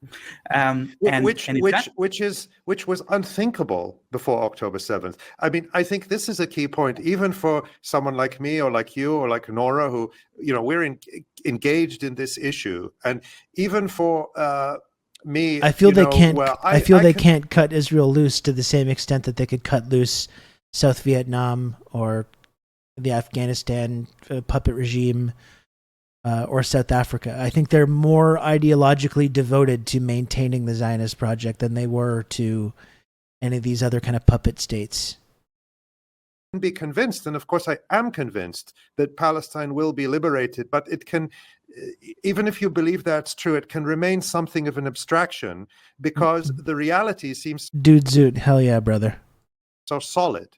And I think since October 7th, we start to see possibilities that seemed unthinkable before October 7th. So, and I think that's true for Palestinians, it's true for Israelis, it's true for the rest of the world. And so even if when I wrote my first book now, not quite 20 years ago, but getting close to that, it still seemed an abstraction. I could believe that this scenario could happen, but I couldn't tell you if it's 20 years or 30 years or 50 years. Now one has the feeling that things are fluid enough that some kind of transformational change, whether for better or worse, could come at any moment. Things are that unstable. And, I remember, of course, we've talked over the years to many of our comrades in South Africa who will say that we never thought apartheid would end in our lifetimes. And of course, when the unraveling comes, it comes very quickly. Again, it's a good point as well, Vifro, the ties with Israel, with major industries and the media, I think makes it a little bit of a different situation than some of these previous situations. But that doesn't mean that I don't think the collapse is possible. Like they're pointing out, they didn't think it was going to collapse in South Africa. And I think that's a worthy point, that it can, no matter how unexpected or powerful they seem, it can still come really quickly. And that's what I mean. It's not going anywhere unless some major global scale upheaval happens. But I feel a little like that's happening right now, though. I think that's the thing. And it's not even that they're being overthrown from outside, but it's like they're dooming their own society. They're dooming their own project by fully embracing all these psychotic, sociopathic, genocidal tendencies, and just fully committing to this like they talked about earlier, there used to be, at least with Israel, even if they were led by war criminals and genocidaires, there was kind of an idea of Israel that or a different version of that existed, which is just gone now. It's just gone. It's been fully replaced with this this fascistic death cult society. And it seems like that's propelling them more towards their collapse than any kind of outside external force or anything like that. I don't think it was actually for the better that the Cold War, or let's say the Berlin Wall came down. I'm not saying the wall itself was a good thing, but I think the triumph of the so-called West was not a good thing in the way it manifested itself. But nonetheless, that change, the collapse of the Berlin Wall, I was in university at the time, many viewers won't remember it, some will, was something unthinkable just a year before it happened. November 1989, when all of these governments in Eastern Europe collapsed one after the other over a period of a few months, was absolutely unthinkable. Do you think we're in that kind of tragedy, period, or can things go? When you listen to Joe Biden, he talks about returning to a kind of status quo, where we talk about the two-state solution, and then there'll be a normalization deal with with Saudi Arabia. There's a bunch of stuff just leaked about the U.S.'s plans for the post-conflict Palestine as well, which we can look at. I don't have too much more time, but this is almost finished, and we can take a few minutes to look at that and maybe get into it a little bit more tomorrow as well. But a bunch of stuff just leaked that we have to look at next about what these plans are. Excuse me. A normalization deal between Israel and Saudi Arabia, and then Israel will be brought into the security architecture of the region as part of an alliance against Iran. I mean, Yeah, That's nobody's gone. taking this seriously in Israel, of course. That's gone forever. Sorry, nobody that's gone thinks, now. that there's any return to a status quo. So yeah, I do think that this is realistic in the very near future to see this very big historical change. And even though I share your criticism about the unification of Germany, the fall of the wall, but I did ask a lot of Germans. I live in Germany. I asked a lot of Germans who are old enough to remember this and to remember the life before. What do they think about it? And a very, very small minority think that it was better in East Germany, even if they are very critical of West Germany. Even those who came from East Germany, and they say, well, it wasn't as bad as people say, but yes, it is a little bit better now. And I think once we get rid of the utopian thinking, and we think that like one democratic state in Palestine means all the problems will be solved. They won't all be solved, but it certainly will be better. And in the same way that it happened in South Africa, how many in South Africa want to go back to apartheid? So, which is, I think, a better example than Germany. Then, yeah. I suppose the conversation we're having, and maybe it's one we need to invite you back to continue, is not so much was the past better, but really what kind of future? Because nobody in South, well, there might be a few people in South Africa who want to return to apartheid, but I think for most people who would be critical, they would say it's not that we want to go back to apartheid, but we wanted a better future. We wanted the post-apartheid future to take a different path of a better economic situation for everyone, more equitable distribution of land and resources, and so on. And that's true in terms of Europe as well. It's not that I think Europe should be divided, although I'm not so sure. I don't think Germany should be divided. I think maybe Germany needs to be kept under very strict control, given now that it's on its fourth genocide. But I think we don't need Germany anymore. It's no more Germany. Nobody, at least, who would have wanted the end of the Cold War, the fall of the Berlin Wall, to lead to this kind of Europe, where the far right, even you could call a neo-Nazi right, is ascendant, and now we face the prospect of casual talk about nuclear war with Russia, and of course, every single European government, with a few small exceptions, is very pro-Israel. Very much in favor of militarism. So it's really a discussion we need to have soon, I think, about what kind of future and what lessons can we learn. And in a sense, that's a difficult discussion, but it's an optimistic one, because it means we believe there is a possibility for a different future, and we hope that the beginning of that will come very soon. Shir Haver, we would love to have you back on again. Thank you so much for joining us. Great stuff. Great stuff. No, there's all kinds of talk lately about like the far right. They just had those like European elections. I just I linked this video in the chat. Please do subscribe to EI and support the work that they do, because they're just absolutely phenomenal.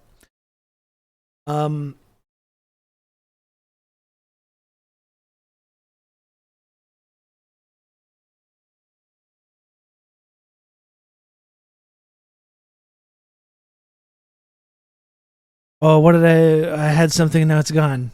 I had a thought and then it left and then it came back and then it left again. There's been this talk about the rise of the far right. That's you lose it twice and then get it back. I'm conquering my ADHD. Look at that. I can do it. But there's this talk about the rise of the far right. There's these EU elections, and all these like far right parties, very predictably in Germany and elsewhere, are gaining ground. And France as well. There's this possibility of the far right taking over in France very, very soon. And they're trying to put a left-wing coalition together under Jean-Luc Mélenchon to try and stop that. But you got to wonder, what's the cause of these right-wing parties? Like perhaps it was the fact that there was all these like socialist republics that were actively suppressing the right for decades. Actively suppressing it and ensuring that there was no far right. And all of these socialist republics were dismantled and collapsed. The whatever semblance of a left wing that there was in any of these places was completely dismantled. What do you know? Decades later, here comes the far right. What a coincidence. Wow, where did these guys come from? It's just a mystery. How could this have happened?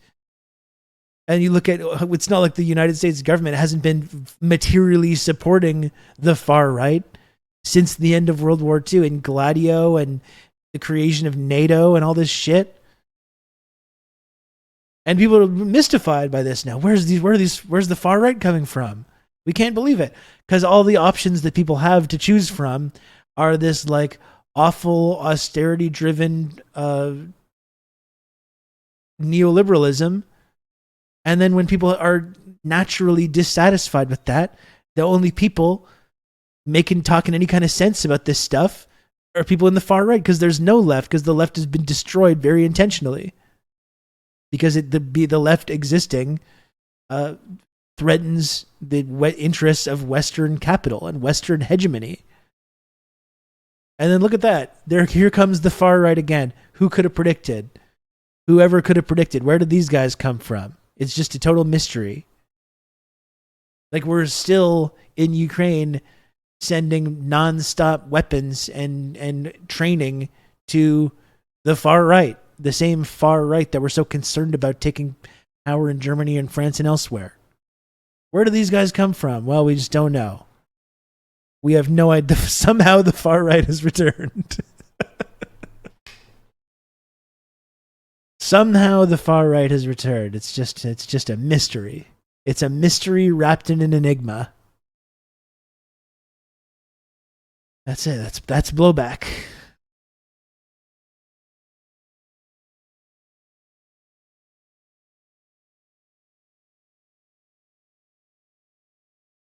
Let me look at this here. So there's leaked plans coming out, and I do have to get going soon, but there's leaked plans coming out. Follow this thread here.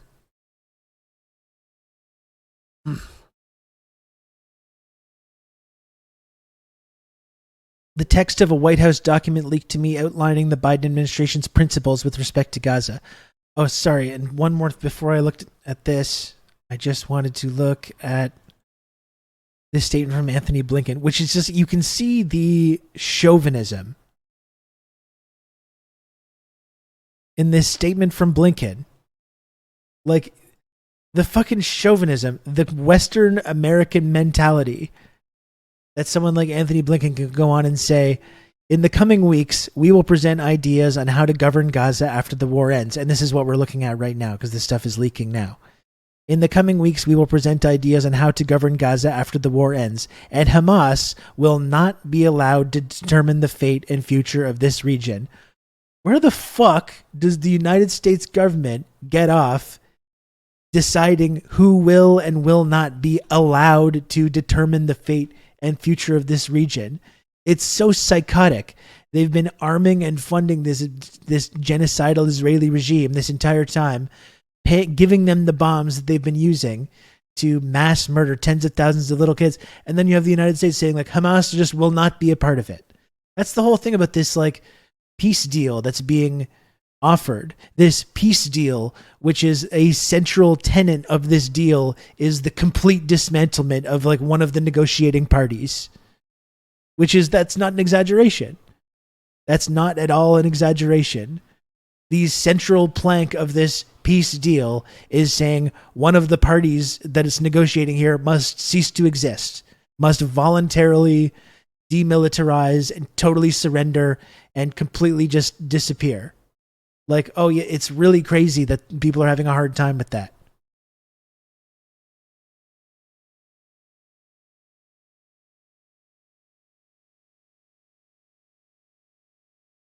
They will not be allowed. Anyway, here's this vision for the future. Joint statement on principles to support a future of peace for Israelis and Palestinians.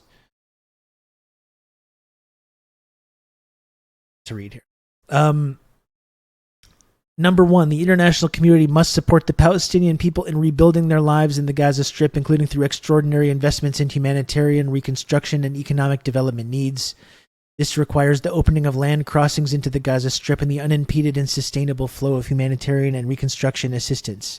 Gaza's neighbors must support and facilitate this process. Is Israel included in that? Groups that espouse the use of violence or commit terrorist acts Groups that espouse the use of violence or commit terrorist acts against civilians cannot govern or dictate Gaza's future. All terrorist organizations and armed groups must disarm and renounce violence. A disarmament, demobilization, and reintegration mechanism will facilitate this process in Gaza.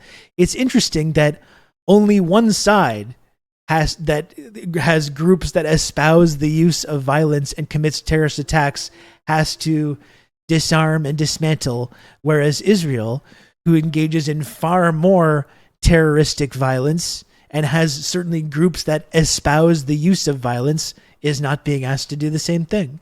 It's only one side that's being asked to renounce any of these groups that espouse the use of violence. That is fucking insane. Groups that espouse the use of violence, not Israel, not the IDF, but anyone on the side of the colonized, the oppressed, the people that have been under this occupation for decades. They must renounce all these groups that espouse violence. But Israel, which as an entity, to say nothing of the IOF, but Israel as an entity is a large group that espouses violence. Its entire existence is predicated on violence. Not being asked to make the same kind of sacrifices.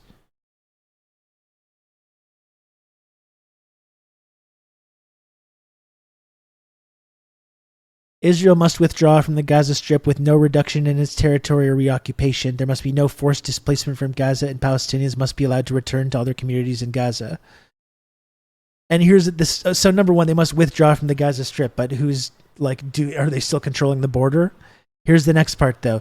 The West Bank and the Gaza Strip must ultimately be reunified under the sole authority of the Palestinian Authority, including civil governance and security responsibilities. So yes, these armed groups must voluntarily dismantle, and we're going to reunify the West Bank and the Gaza Strip under a puppet government that's controlled by the United States and Israel. You're welcome, everybody. You're welcome.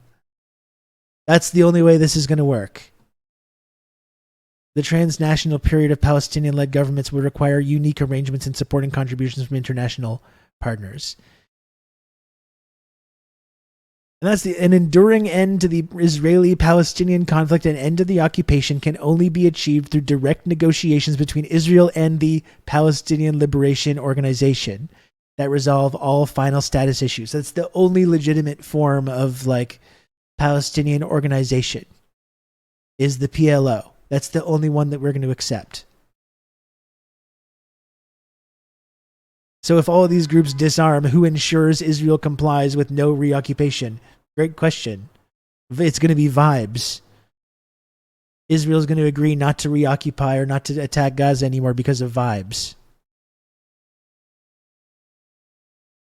We fully support steps to resume final status negotiations to achieve the goals of two states for two peoples enjoying mutual recognition and full equal rights for all their citizens.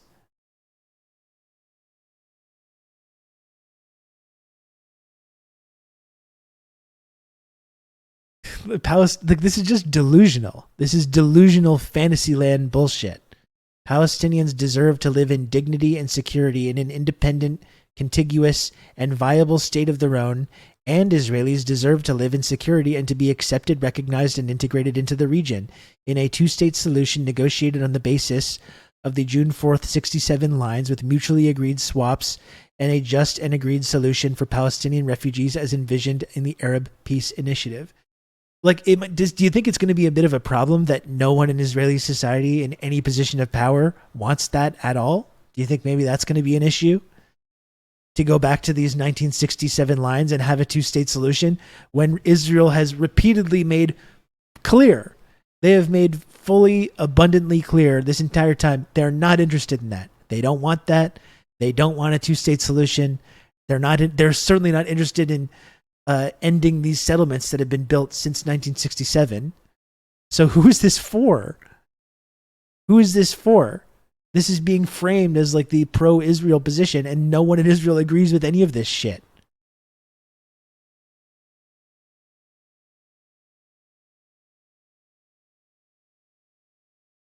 Coordinated regional effort, possibility of normalization be Saudi Arabia and other Arab states and Israel. So yeah, you have a security partnership with Saudi Arabia. unilateral actions and violations by the government of Israel and the Palestinian Authority that undermine progress towards the two-state solution must end, including the expansion of settlements and outposts and the glorification of terrorists and violence. These two things that are exactly the same, the expansion of the settlements and the glorification of terrorism. Both sides need to tone it down with that. The government of Israel and the PLO must uphold the rule of law and reject violence and incitement to violence. The parties must implement commitments made in prior agreements. The PLO must implement a comprehensive reform agenda focused on good governance, transparency, fighting corruption, and education and welfare reform. That's their path for peace. That's their vision for the post Hamas war process.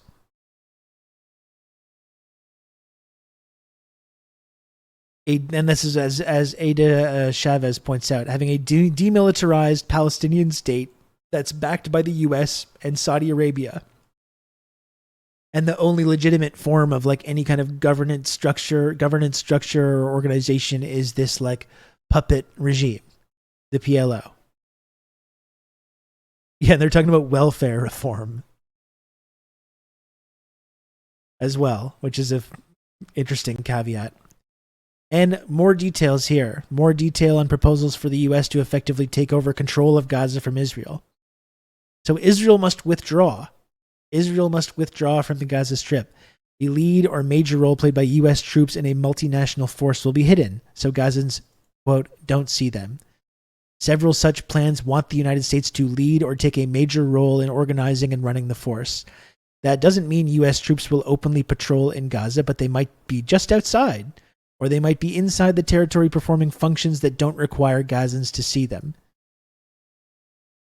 The Biden administration is building its current post-war plans around the idea that the U.S. will play a major role in a multinational force largely made up of Arab forces, according to 4 U.S. officials familiar with Middle East policy and an Arab official familiar with the issue.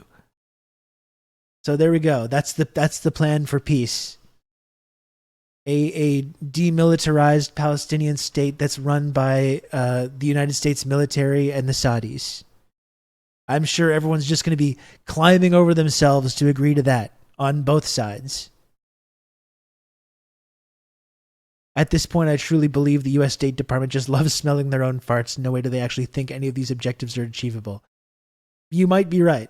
Some of these people are extremely delusional, so you never know.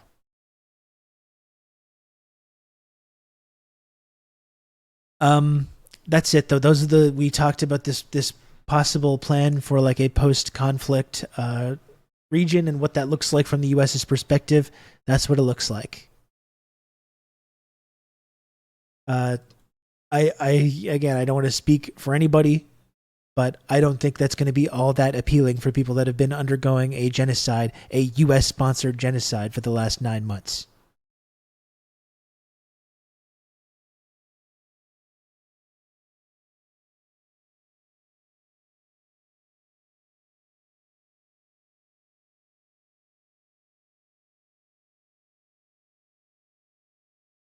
Oh, well, that's going to do it for today, folks. I got to get going to pick up my kid from school pretty soon. I think the plan is basically bullshit as well. And like you're pointing out, the Saudis are moving away from the US as well. Like that's the whole thing, the collapse of the petrodollar. Saudi Arabia kind of hedging when it comes to like supporting some of this like resurgent kind of multilateralism. The idea that they're just going to continue to be some kind of loyal client or puppet state, I don't think that has any relation to the actual reality either.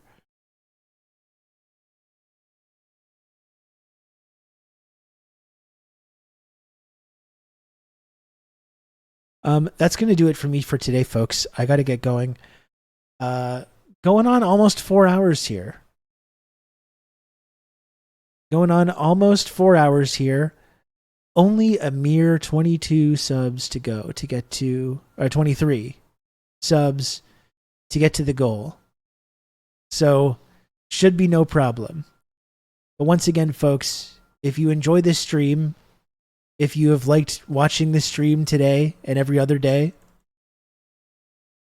if you like being part of the community, if you want to support the work that I do here on Twitch. Good. I love those old alerts. I like those, actually.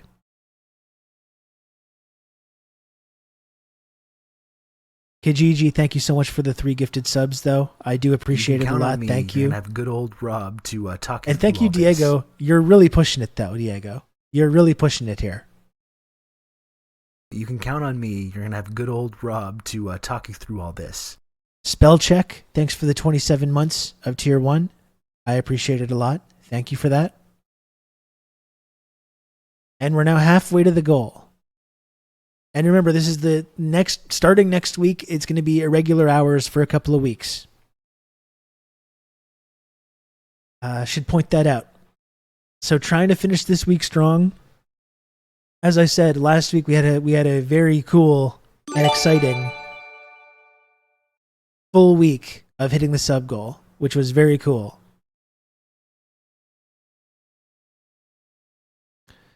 Blinken told Biden that this peace deal will get him reelected. It's totally delusional. It is so fucking delusional. Weenus, thank you very much for the 2 gifted subs. I really, really appreciate that, Weenus. Thank you. Only 16 to go, folks. We could make it to the sub goal again. We could make it to the sub goal again. And remember, it's our goal. It's our number. It's not just about me. This is our little number. This is our community, our sub goal.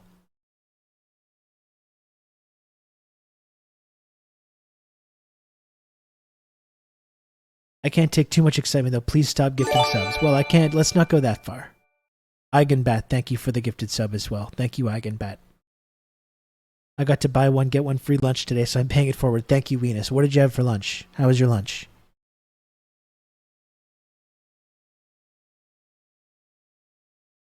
We got a hype train going, folks. 80% of the way through level 2. One more gifted sub is going to get through level 2. And only 15 subs to go to get to the goal. Only 15 measly subs to get to the goal. That's 310 viewers, 3 very generous sub gifters.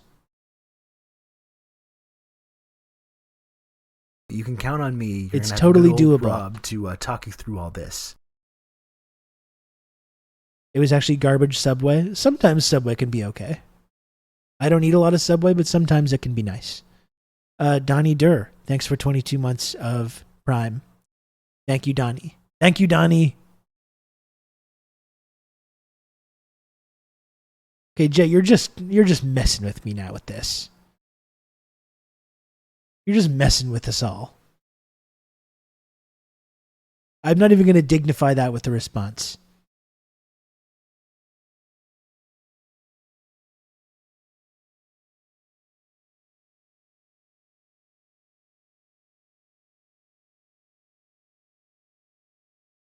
Oh, so folks, we got 14 subs to go. 14 little subs to go to get to the goal. How exciting would that be to get to the goal again? I know I'm excited.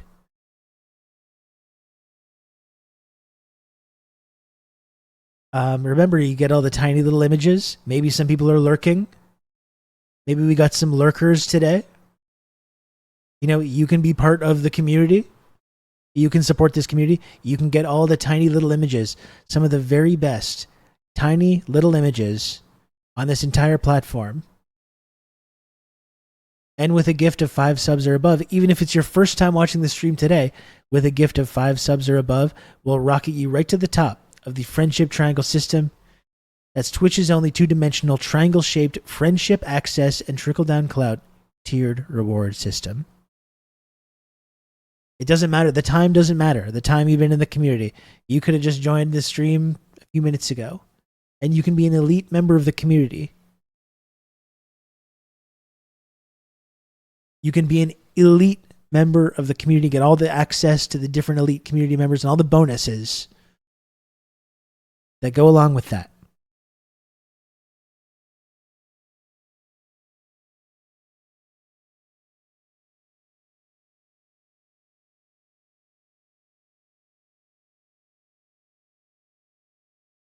And we just send you cash and you just sub for us.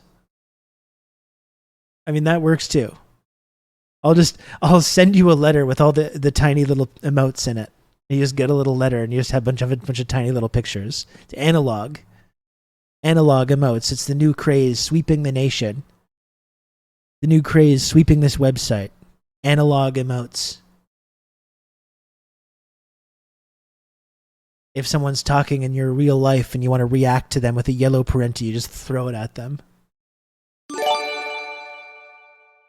Barbara, thank you so much for the 2 gifted subs. I really appreciate it. Thank you, Barbara. You put them on popsicle sticks and raise them when you want to react to something. Did anyone see I did that tweet about my phone is giving me this notification when I call somebody about audio emotes? Audio emoji. I'm like, what is this? What is this devilry? What is this new devilry? I don't know what an audio emoji is. I'm too afraid to try it out. I have no idea what that is. Folks, only 12 subs to go. Like, we're getting there. We're doing it.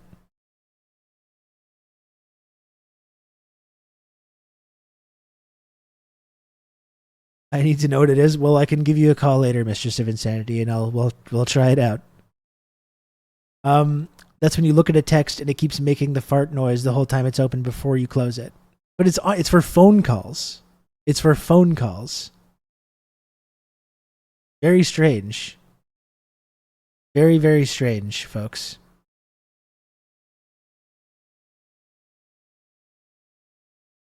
Like, is it just a soundboard, I guess? Like a Discord soundboard? Do we need that in our phone calls?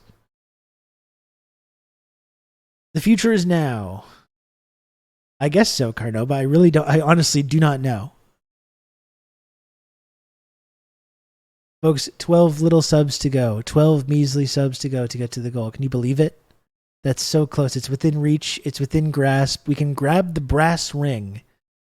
We can reach out and grab that brass ring. We simply use the computer to mark up the size of the account.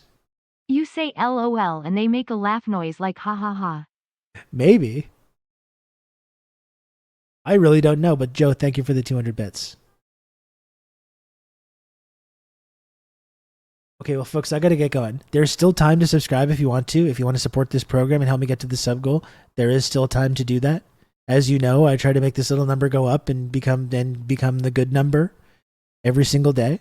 There is still time to do that, but I got to get going to go pick my kid up from school.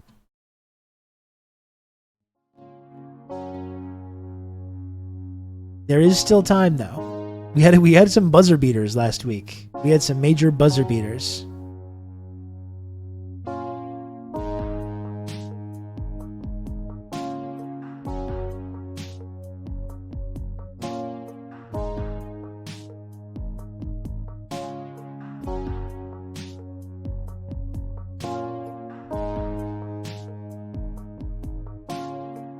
Who are we rating here?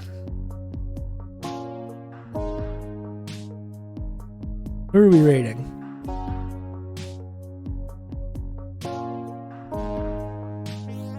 Remember this E-Bomb sound worlds. I remember E-Bomb's world, but I do not remember the soundboards. I can't say that I remember that.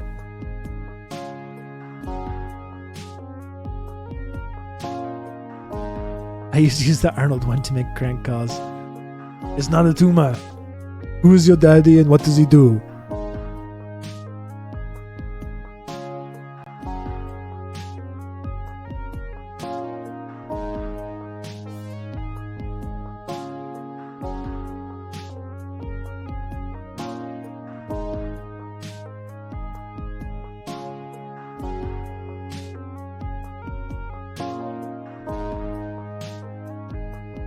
I'm a cop, you idiot.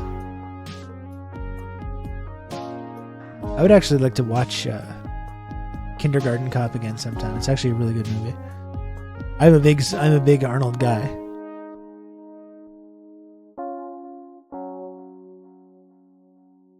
Mistress of Insanity, have you seen Pumping Iron? Because as someone that likes Pumping Iron, you might really like that movie. It's actually really good.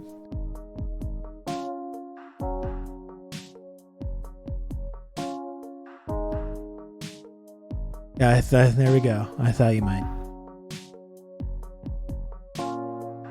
Okay. No, I'm gonna raid Avery Edison because she was hanging out in the chat before, and I like Avery.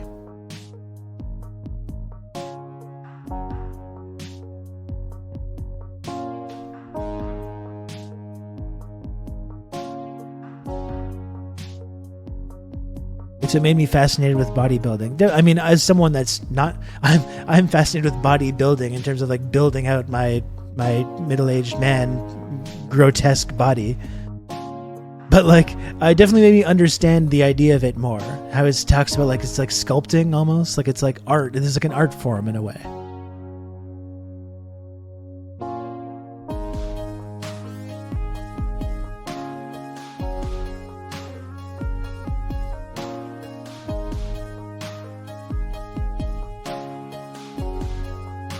Anyways, please give my regards to our friend Avery Edison. Thanks for tuning in today, folks. There's still time. There's still 30 seconds left to gift 12 subs. There's still time. I don't want to say that there's not. There is still time. In case people were panicking. Oh no.